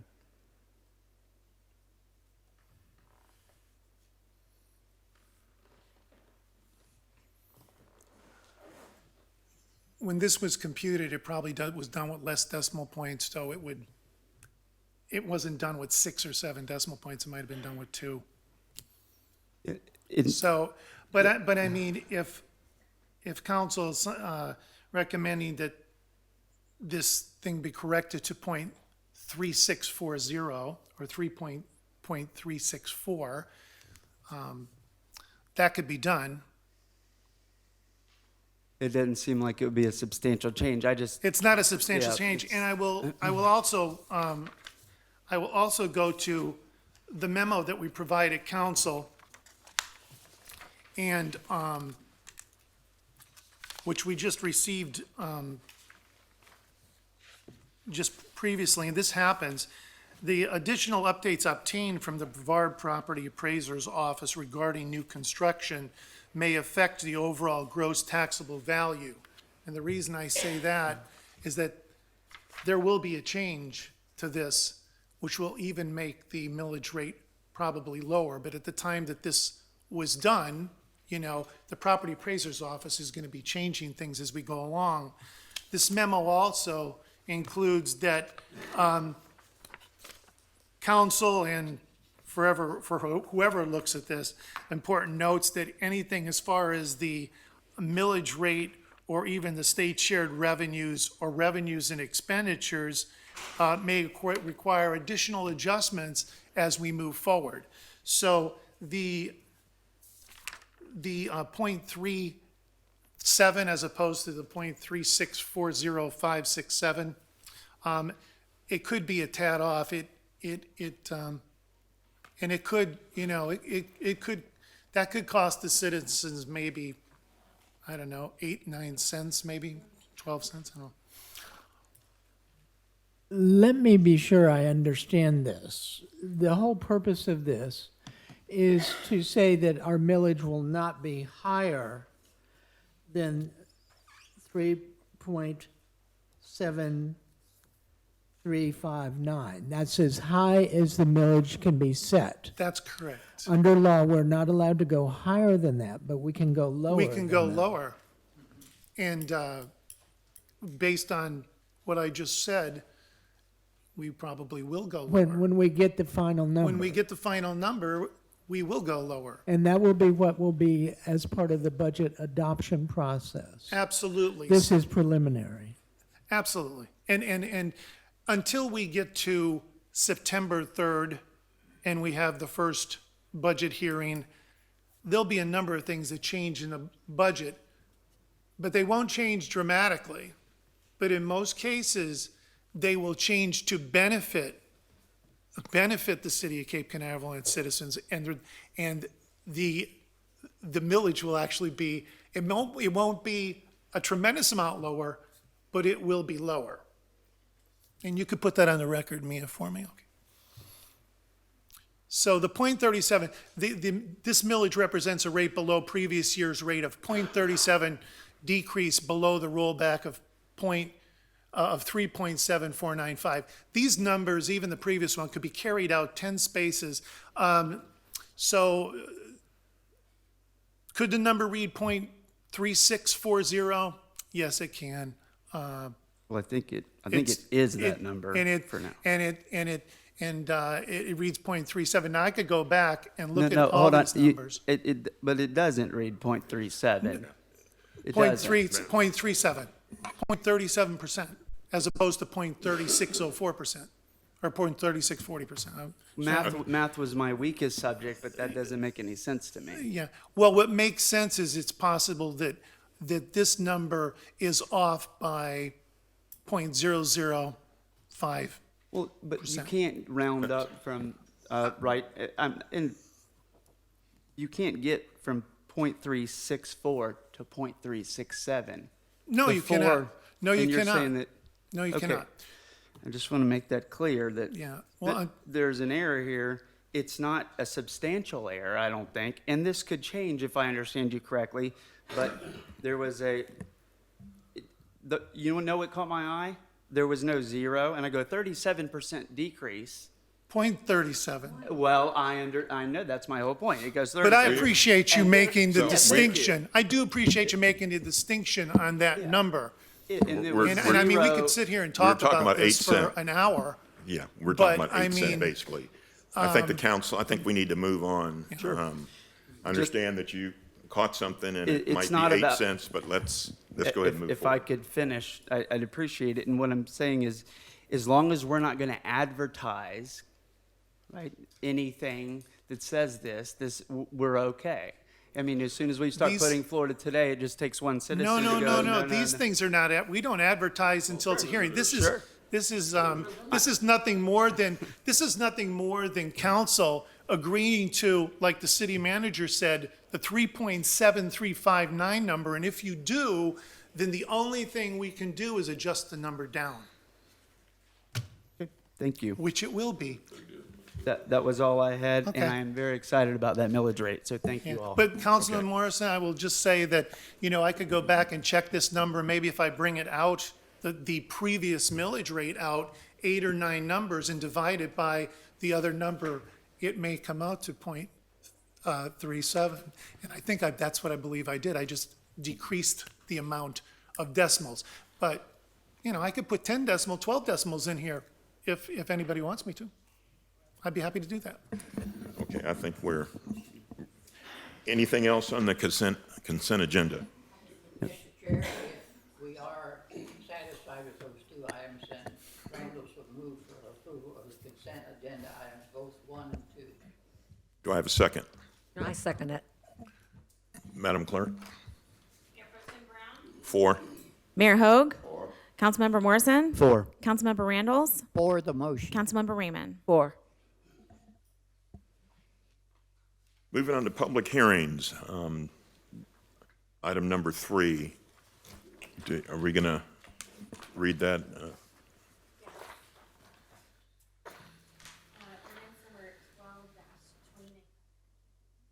Ordinance number 12-2019, an ordinance of the City Council of the City of Cape Canaveral, Brevard County, Florida, providing for a referendum election and ballot language for an election to be scheduled by the City Council, providing for an economic development ad valorem tax exemption pursuant to Section 196.1995 Florida statutes, providing for coordination with the Supervisor of Elections, providing for severability and an effective date. Okay. Anything else? And this is presented for second reading. Okay. Council has previously had a reading on this. At this time, I'd like to open it up to the public. Nobody has a card in for item number 3. So I'll go ahead and go to council. Close the public hearing and go to council.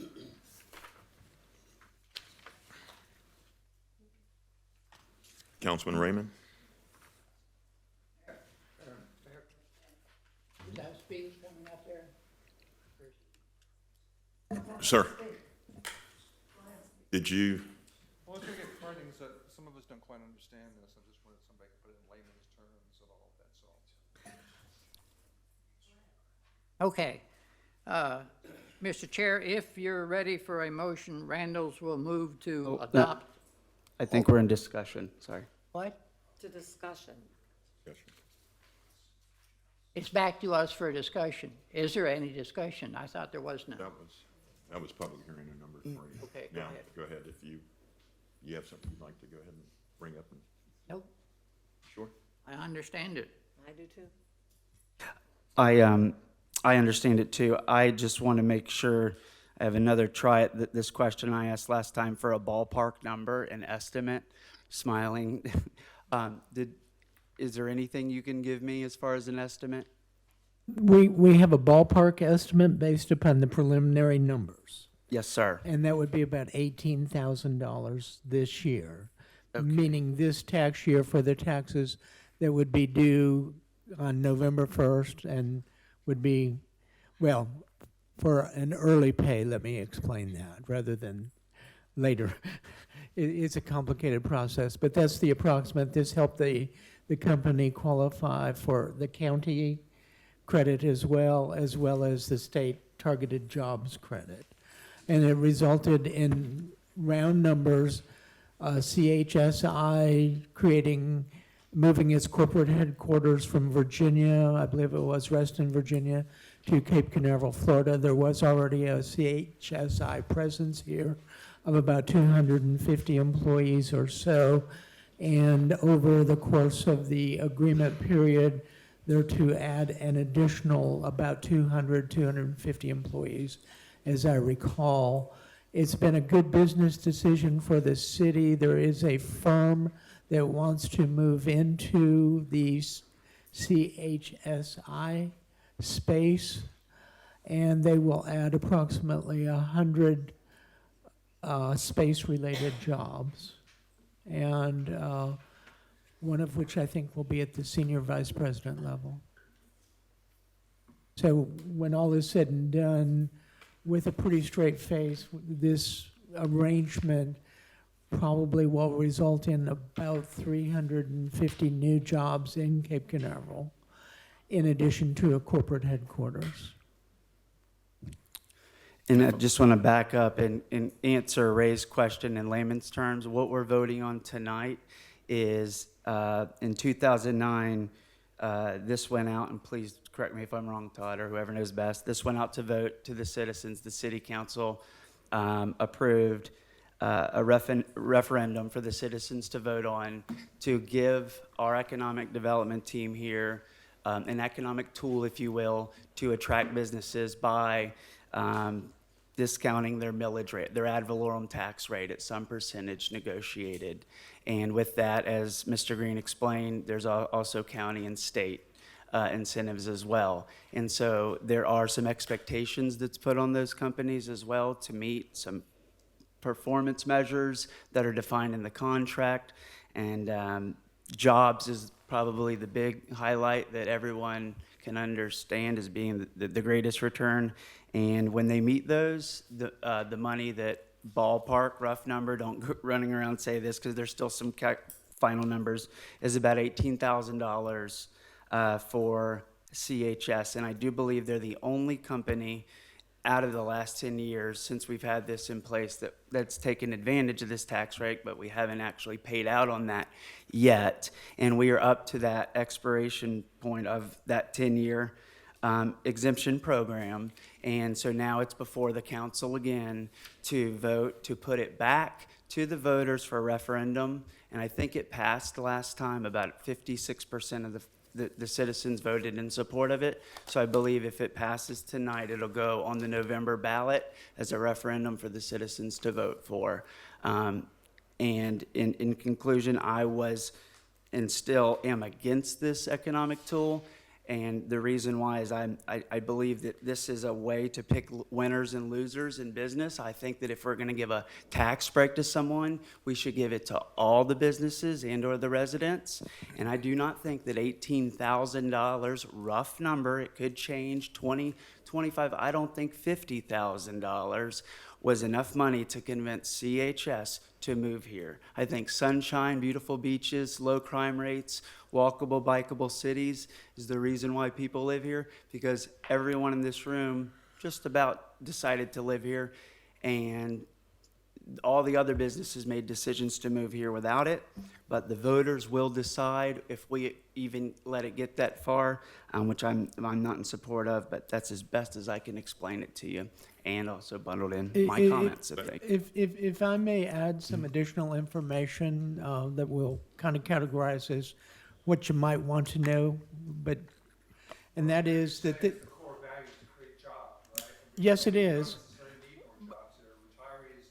We've got busy roads as it is, so, we've got tourist industry, we have big companies here already. We want to bring in more industry, so we want more of an industrial complex here. May I Community for the retirees. may I answer your question, Ray? Will you allow me to do that, please? Okay, sorry. This applies a business establishing 10 or more jobs to employ 10 or more full-time employees in the city of Cape Canaveral, which manufactures, processes, compounds, fabricates, or produces for sale items of tangible personal property. So it's not like a big corporate welfare kind of thing.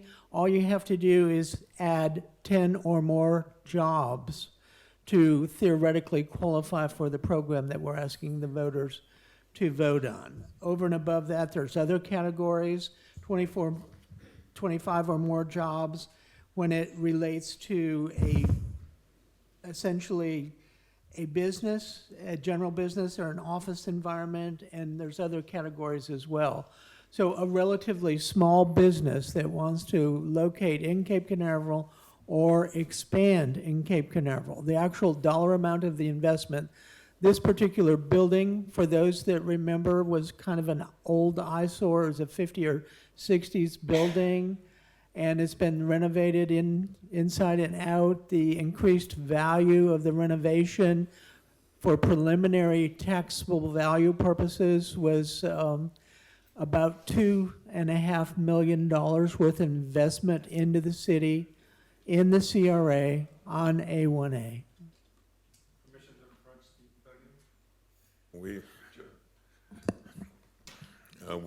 Ray, Ray.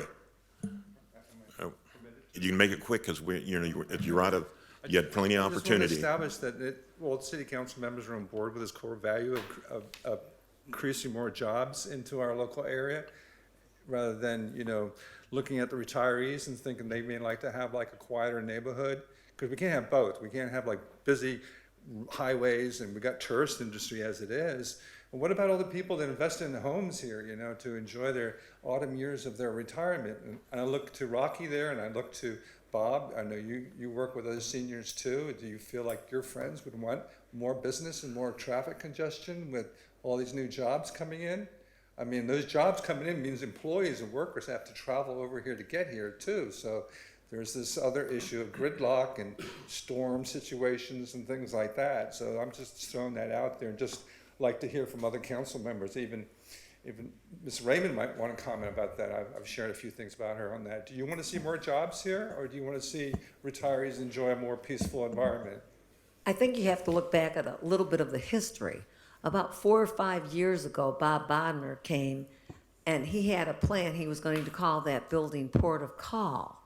And what he wanted to do about 4 or 5 years ago, when I was on the appearance board, he wanted to call that Port of Call. He wanted to have a restaurant, retail, and more parking for the port there. That would have created more traffic. Yeah. All right, just a point there.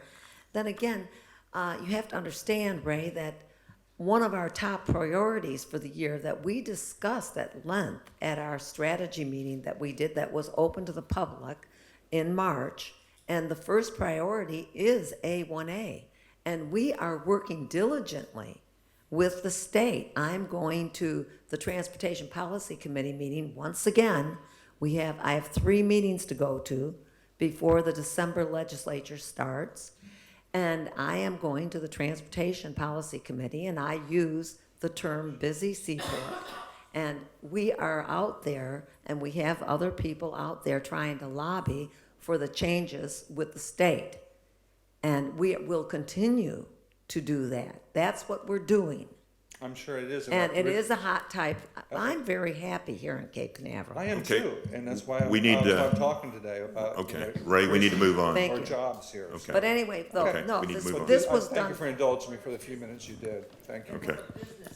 Okay. Okay, let's go ahead and, anybody else in council need to say anything? Can I get a motion? All right, Mr. Chair, if you're ready for a motion, and I asked that once, and I guess I got ahead. Randalls will move to adopt ordinance number 12-2019 at the second public reading. I get a second? Yeah, I'll second it. Madam Clerk, can we put it to a vote? Mayor Pro Tem Brown, 4. Mayor Hogue, Councilmember Morrison, Against. Councilmember Randalls, For the motion. Councilmember Raymond. 4.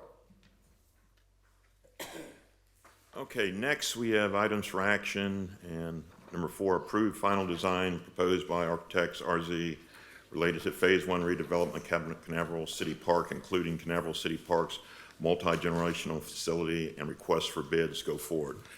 Okay, I have one public participation on this, and think at this time, Penny Zucker, would you please come forward? Good evening, Penny Zerker, 8657 Villanova Drive, and the proud chairman of the Planning and Zoning Board for the City of Cape Canaveral. At our last meeting, we reviewed the site plan for this facility, and it was unanimously approved by the Planning and Zoning Board after several hard questions of Mr. Dickey and review of the site plan. We felt it provided, as I personally feel, the opportunity for our community to have a gathering place in the city center, to be able to have picnics, play football together, and just sit around and talk and get to know each other. Something that our community has lost, not just us, but many communities, and not actually spending time with our neighbors. We get too polarized when we do that.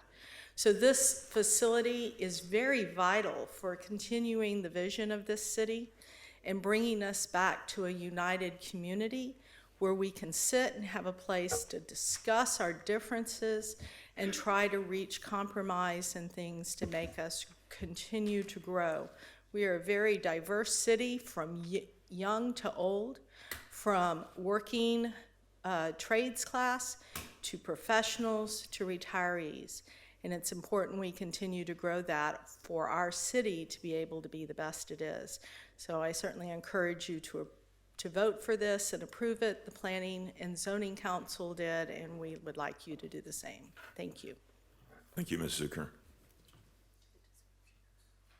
Council.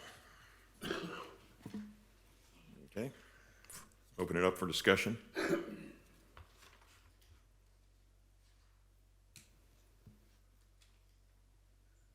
I'll be last. Go ahead. I'm very much in favor of it. I think that we've done due diligence. We talked to our neighbors. We've talked at the vision statement that we wanted some type of a community gathering space, and I think this provides for it. I think it's a wonderful thing to mix senior citizens with children and with all of us to get together, to get to know each other better, as Penny said.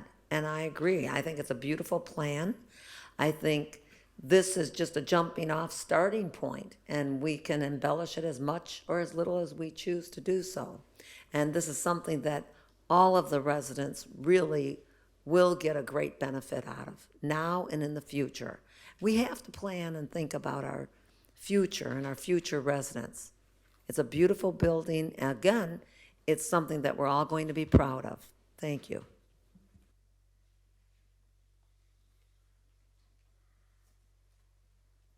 You're going last? Okay. So I've been labeled to vote against this park. And the record speaks for itself that I have never voted against this park. I have been told that I'm, every time I vote against it, I have voted against the process on how we went about this park. And this park, when I look at it, is beautiful. And for the amount of money we're spending, it better be beautiful. And I really appreciate you coming up as the chair. We haven't gotten that in a long time, where the chair comes up and speaks on behalf. I think that goes a long way. I was at the beginning of that meeting. I had to leave early, and I'm happy to hear how that ended. But I can tell you, as we heard in the comments below, we have made a very easy, fixable mistake on this. And we have not reached out. Now, this is tonight the approval of a final design. That's what we're voting on as a council. And when you read through the summary, you might scratch your head and wonder why there's this timeline of account in here, starting back from February 22nd all the way through to June 13th, where we are today. And I believe that this is a defense, a testimony of what I've been very consistent and adamant about in public involvement.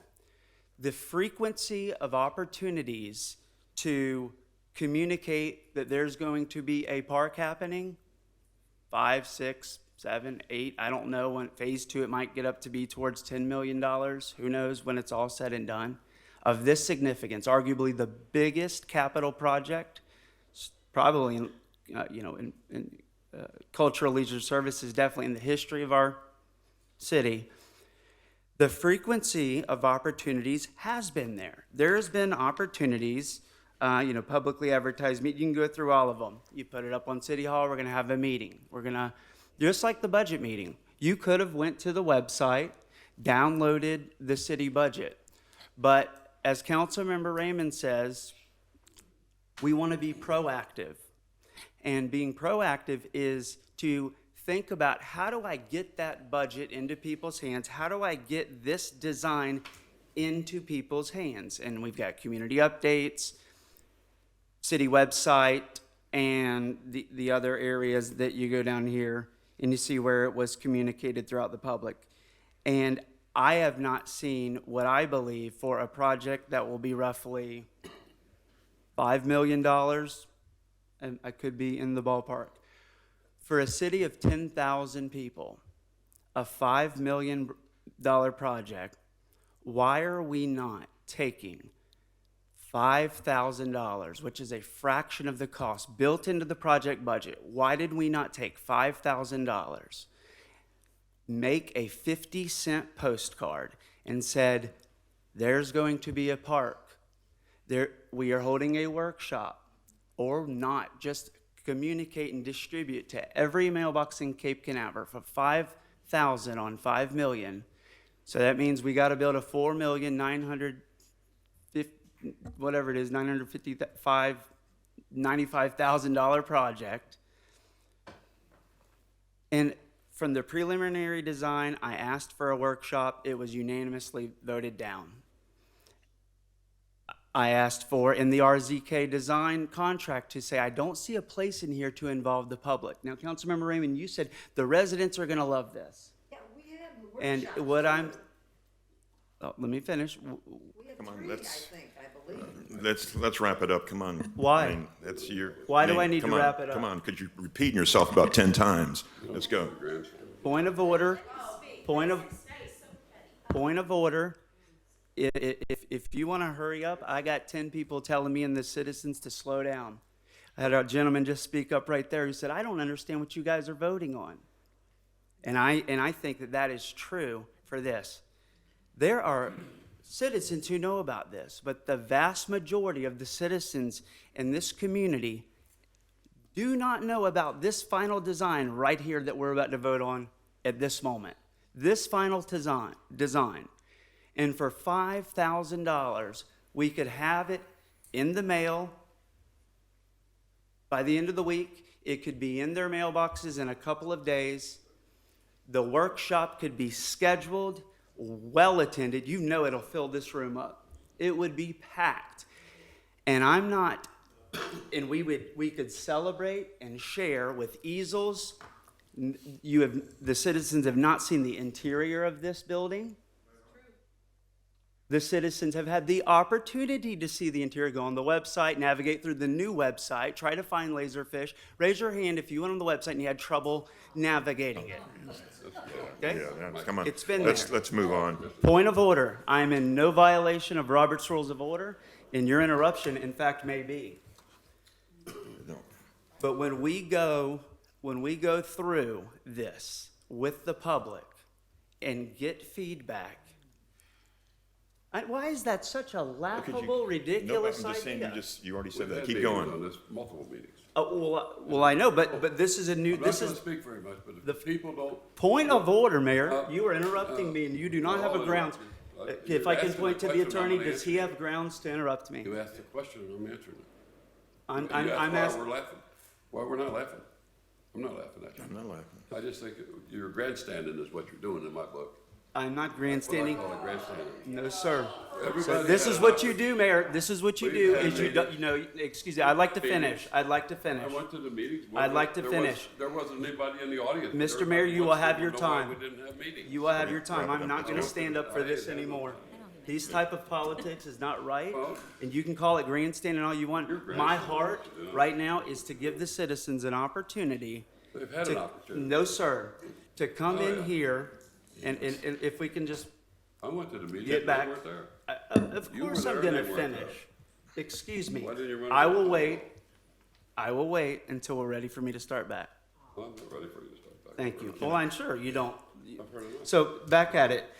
And the citizens could come in here and to engage and to learn about this project. Does anybody else want to And keep hearing this? what we want to Can do. we, I'm ready to quit. Point can we of put a order. motion, can we put a motion to go ahead and? You know yeah. that this is going to be on the recording for the people to I don't care if see? it's on the recording. We've had meetings. I went to the meetings. Gus had meetings. We've had meetings right here in the city hall. You were here. I was here. Everybody was here. But those people, where were those people? Don't they look at the website? My question is, do you think it was worth? No, they don't. What about somebody who doesn't have internet? What about an American, somebody who has disabilities who can't come here? What about somebody who doesn't get on all these people knew Facebook? about What the about meeting. somebody who doesn't have transportation? The point is if we're going to spend $5 million, why is this council against spending $5,000 to mail every single resident? Okay, we'll give 18. And so the point is this is what they do. Why don't you just say you're against the project? Do Just not say like you're what against you it have when to you don't. hear. You want to talk over me. These are called these are bullying tactics that are not welcome in this city, and I don't appreciate it. When we first. No, sir. Voted for it, and you're not going to vote for it again. And I may not get That's- to finish, folks. I may not get to finish, but I'm doing my best up here. Well, So they're all here for you. Everybody clap for you. There you go, clap for you. He's really good. Okay, anybody else? oh no, not anybody else. I'd like to finish. hurry That up. was an Hurry unsuccessful up. attempt on all of your parts to try to stonewall me there. The What do you have to prove to us? what I'd like to ask the council is we can vote on this exact design on the very next council meeting, and we have enough time to spend $5,000, get a postcard out, and to call them into a workshop prior to that meeting to show them in excitement what we're doing here. To show them, let me show you the interior. Rocky spoke up about the bathrooms. He had some good concerns at the P&Z board meeting, and he worked through it. I enjoyed that. And to show, I went and knocked on the doors of the residents who abut this, and I didn't go to them and go, well, you should have went to the website. I scratched my head and said, we should be proactive and should have sent them something in the mail of $5 million. If we were building, a few solar lights on the corner, a new electric car charging station, we don't need to mail the residents. But $5-10 million project, they deserve to know. In many cities, if we spend $5, $6, $7 million, it's got to go out to the vote for the people. We don't want to get to that, do we? To where they do that. anything Let them all vote for that. Put it on a referendum. to get approved for a loan of this status was one Put thing. everything on a referendum. But we could go to bed at night after we vote on this in next meeting. Okay. And say, you know what? We put it out to workshop. The citizens came in on a final design. The citizens have not had a workshop on this final design to put it out to workshop and to say, then I will hook arms with this whole council and I will join you with this park and we will all ribbon cut together and we will say 2 thumbs up and I will say that, you know what? You had a chance. You had a chance. We mailed every single one of you. You got it in your mail. You had a chance to do it. But now, the way we're going about this, we can't do that. Okay, And so we're going to vote on something tonight that to me is an unnecessary rush. And there's no need for us to do it this fast. I would love to get the citizens in a room, so I would like to make a motion. okay, we're gonna move Excuse me, I'd forward. like to make my motion. Well, I'll wait till the end, and if I get the chance, we'll see. Do I have a motion? Well, I think we're still in discussion, so if you have Anybody, any do you have comments- anything? I don't have anything else. Okay. I'd like to make a motion. I just have a point of clarification. How many workshops did we have? I'd like to ask Director, On the final design. Figuera, how many workshops did we have about this multi-generational facility? Because I think I went to the very first one. Yeah, At the and- rec yeah. center, but we had 2 or 3 here. Yeah, there's been countless, and the agenda item outlines them all. I just need to clarify one thing respectfully, Councilmember Morrison. The timeline had nothing to do with justifying anything except to show that there has been a community desire for a facility like this one for nearly 20 years, and it is now time for it to give it to the residents. That's all. It was just to show that since 2002, and I actually found a 2001 in Laserfish, that's all I did, and there are so many references by council member Randall's and by council members that honestly aren't even alive anymore that have wanted this for a long time. So as a community, Cape Canaveral has wanted a facility of this kind for over 20 years, and Mr. Green just found the way to make it happen at a very low interest rate and in a very engaged way. Perhaps the process wasn't exactly how you would desire, but so far it's been 4-1 in every instance that everybody's been informed. And I agree with you that, there's always better in everything we do. I could get some plastic surgery and look a little bit better. I'm not sad. You know what I mean? Like, there's always better in everything we do in life. But it was just to show that there's been a desire for nearly 20 years for a facility like this. The biggest constraint was always funds. And there's been plenty of room for people to opine on any and all aspects of it. This final design was more what the Community Appearance Board and what the Planning and Zoning Board saw and explained in publicly advertised meeting with agendas and everything. And we're talking about public engagement. This is yet a third public meeting on this final design. And so, and since you called me out, I'd like to reply. I agree with you that you can go back and you did some hard work to find that there was a demand for this project. What I'm advocating for, though, is that if all those people wanted it, why are we not excited to bring them in a workshop? Councilmember Raymond's question about how many workshops? Did you just hold, is it 3, Josh? Is it 2? The point, there's been 0 workshops on this final design. 0. And this is the point we're about to cross the finish line. It's a perfect opportunity to bring the citizens in and to say, here's your chance, not these public meetings, but to do a real workshop, set up all the easels and to show there's going to be treadmills. Here's what we think the hours of operation are going to be. Here, all of this wonderful information we can share. Instead, we're just going to improve the design. We're going to build it.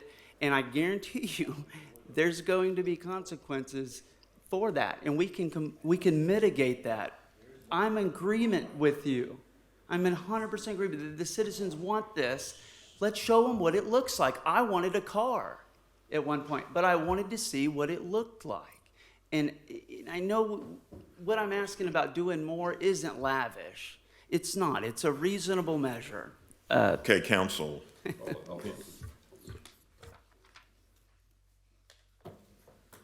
Anyone else? I'll give it a shot. I'd like to make a motion. No. Or we're going to make a motion on what we have on the table, what we're discussing. Well, I have a right to make my motion. Excuse me, I do have a comment card in there, right? on this? I'm sorry, Ray. We're trying to get this. You submitted it late. You knew this was on the agenda. We're trying to go ahead and get this knocked out. Go ahead. Then this is it, folks. And there's a lot of Rays out there that's got comments on this, and we could fix it with a workshop, but it's too late. This is my point. My point is, we have public participation before this item started.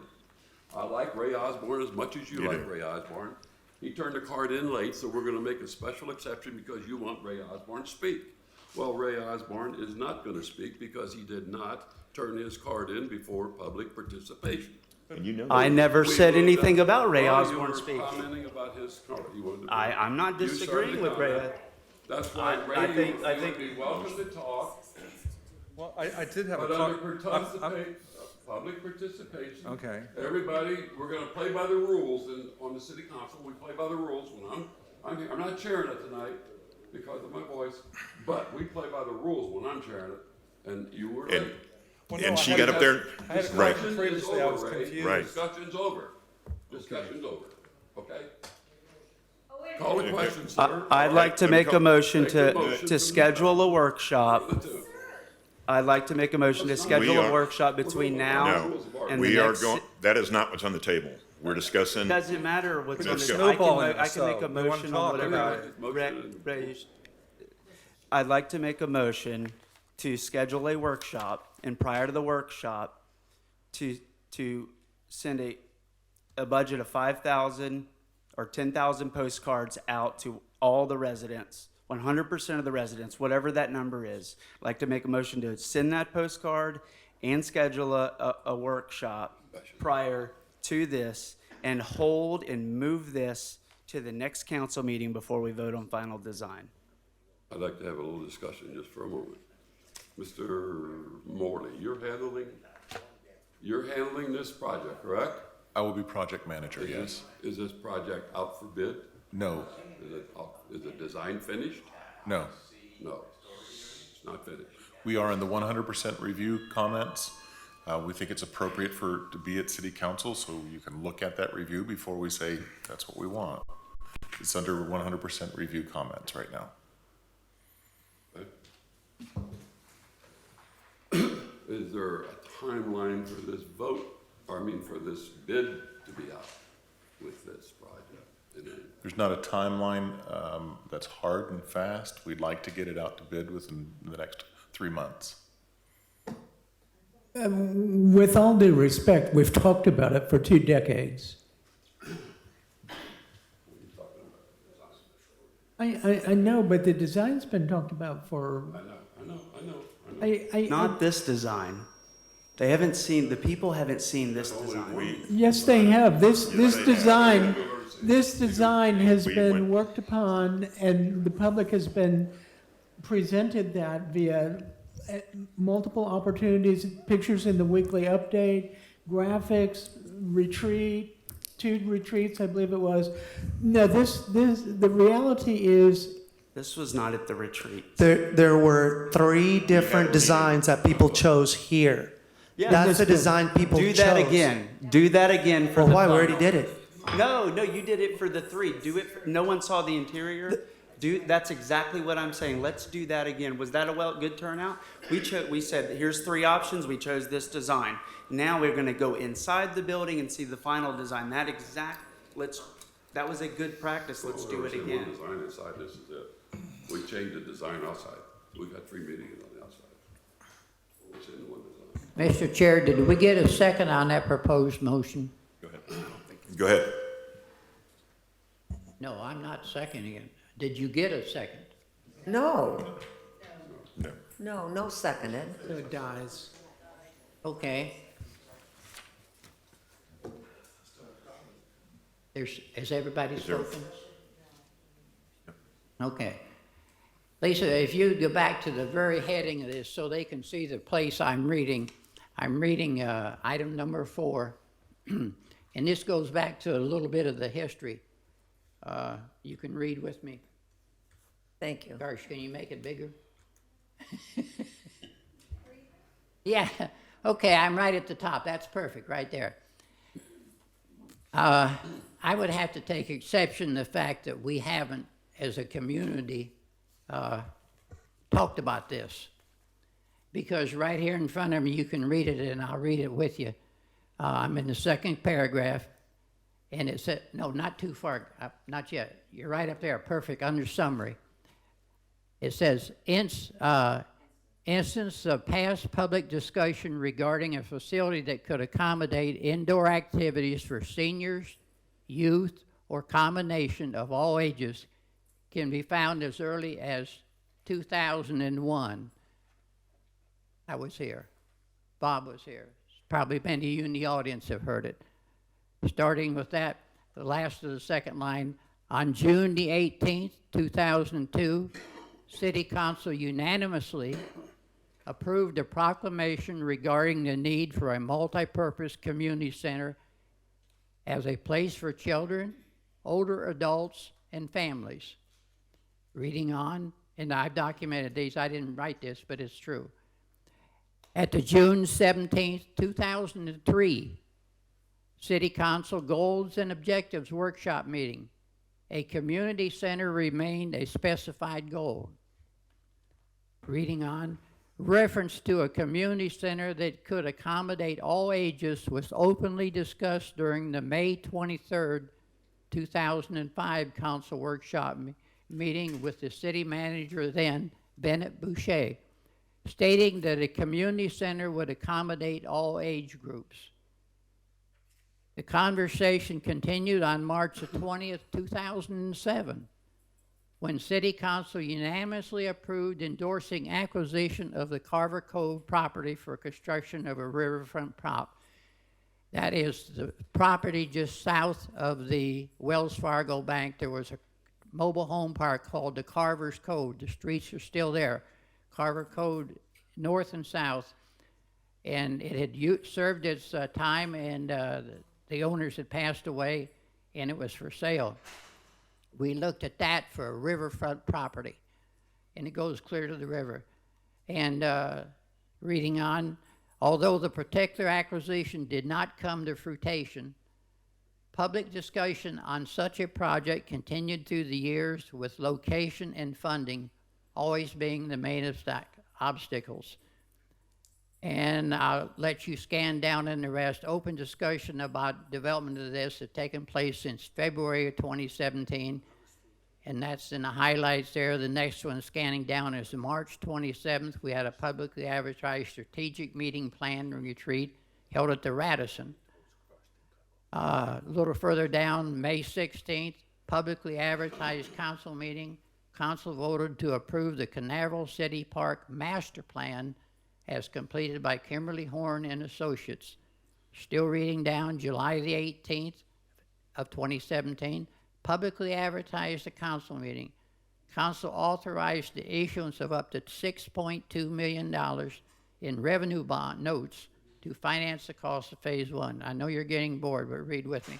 January the 18th, 2018, publicly advertised meeting.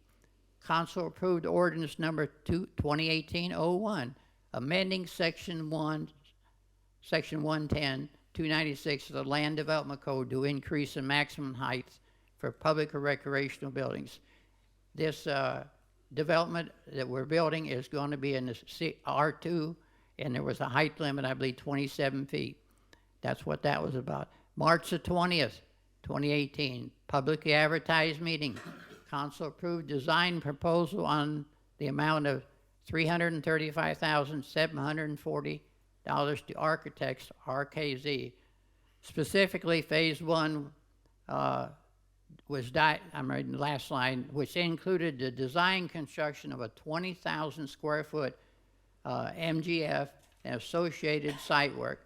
And I won't bore you with the rest, but going on page 2, you can see we met again on May the 23rd, first public showing of the proposed and Cape renderings. May 31st, public advertised meeting, 2018. June 1st, community engagement. Rocky, you've Going on June 6th, June 19th, May 19th, June 13th. If indeed, over a period of 20 years, in all these meetings, some of us don't know about this, I can't explain it. But it hasn't been ramrodded through, in my humble opinion. We've talked about this since I was mayor way back in 2002. Thank you. With the same audience. Okay. Go ahead. No. Go ahead. Are we going to have a motion? I would like to follow that with the motion. Mr. Chair, if you're ready for a motion. I'm ready.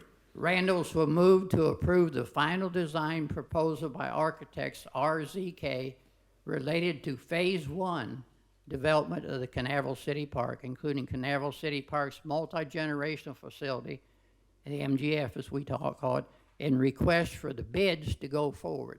And I second it. Madam Clerk, can we have a vote?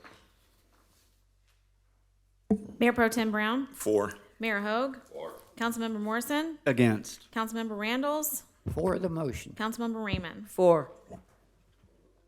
Thank you for being patient to the audience. Okay, let's move forward to reports. Start with Councilperson Raymond. Thank you very much. All right, thank you. It's been a busy month once again, and we were honored here in Cape Canaveral to have the Formosa Stat 7, the Cosmic 2 launch campaign, and some of us went to the Radisson for the pre and post launch celebration. This was very impressive. I just want to share this with you. Taiwan was so excited because we here at Cape Canaveral have the same distance to the launch pad that they have there in Taiwan. So they wanted to come to celebrate with us. And I want to tell you what impressed me more than anything else about this whole pre and post-launch party that we were invited to is the excitement. And Taiwanese government brought about 250 students from the National University. And I think this is just such a wonderful thing, the way that they motivated their students for the math and sciences. And I just hope that in our country, children can become excited too, so we can continue doing what we do here on the Space Coast. I'd also like to give a shout out and kudos to Lisa Day and Todd Morley, because what they did an impromptu talk about Cape Canaveral, because I'm the one that invited people. I was out of my lane and invited some of the people, the ambassador and the consul general from Taiwan, and I invited them to come to see our city hall, and I'm very proud of it.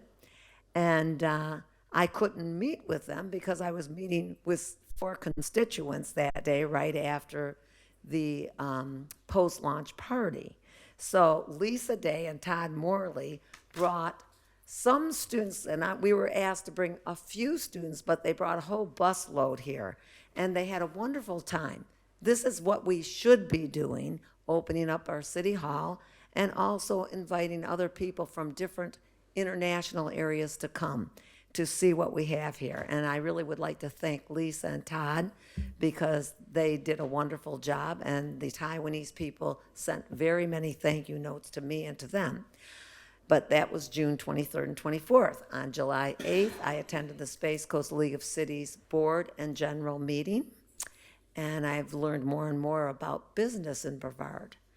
And the lady in charge talked about going to the Paris Air Show, and I know with Frank DeBello and Bonnie, they did a great job with that.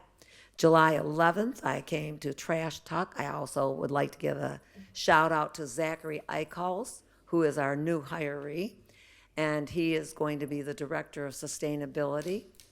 And he did a wonderful job. I was sitting next to Platt from Waste Pro, and he was so impressed by Zachary and his performance. After that meeting, I went to the community garden meeting. And again, Zachary is involved in that, and we are changing over to fresh water from the other water, reclaimed water that we have been using. And I think that will be beneficial to the garden. And several people are involved there. This is how we take time to talk to each other. I've met a lot of residents that I never had any reason or I didn't know whatsoever. It's hard to get into some of the condos. And on July 13th, I represented the city in the astronaut parade. There were members from Cape Canaveral that I was very proud to represent our city.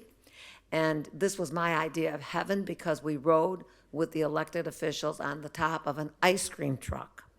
And yes, I had a Neutron nugget ice cream sundae that I was given at the end. And I just wanted to tell you that. And the shirt that I'm wearing today honors the launch for the moon landing, which we're celebrating all year, the lunar landing here in Cape Canaveral. And our recreation department has been doing a beautiful job with this. And I have to give a shout out to Joshua Supernaut too, and with community development and what people are doing to celebrate our lunar landing. I'm so proud to be a resident of Cape Canaveral and will continue to move forward. Thank you very much. I will yield to move on. Just on this day, we all the space workers here in Brevard County rallied together and got a man in flight to the moon, and it's pretty special, pretty cool place to live, to call Cape Canaveral home, and be so close to a international event of that magnitude. The other things that happened throughout the city were pretty much revolved around meeting with constituents, continue to do that, and my doors stay open this time of the year, summertime. I really try to get out and talk to as many constituents as I possibly can through the city. So if anyone's listening on the record, please, it's a good time of year for me to connect with you and to listen and to learn about your concerns throughout the city. And that's pretty much it. That's my report. Thank you. Okay, I just want to congratulate Cape View Elementary, our local school, on being rated an A school. I know those.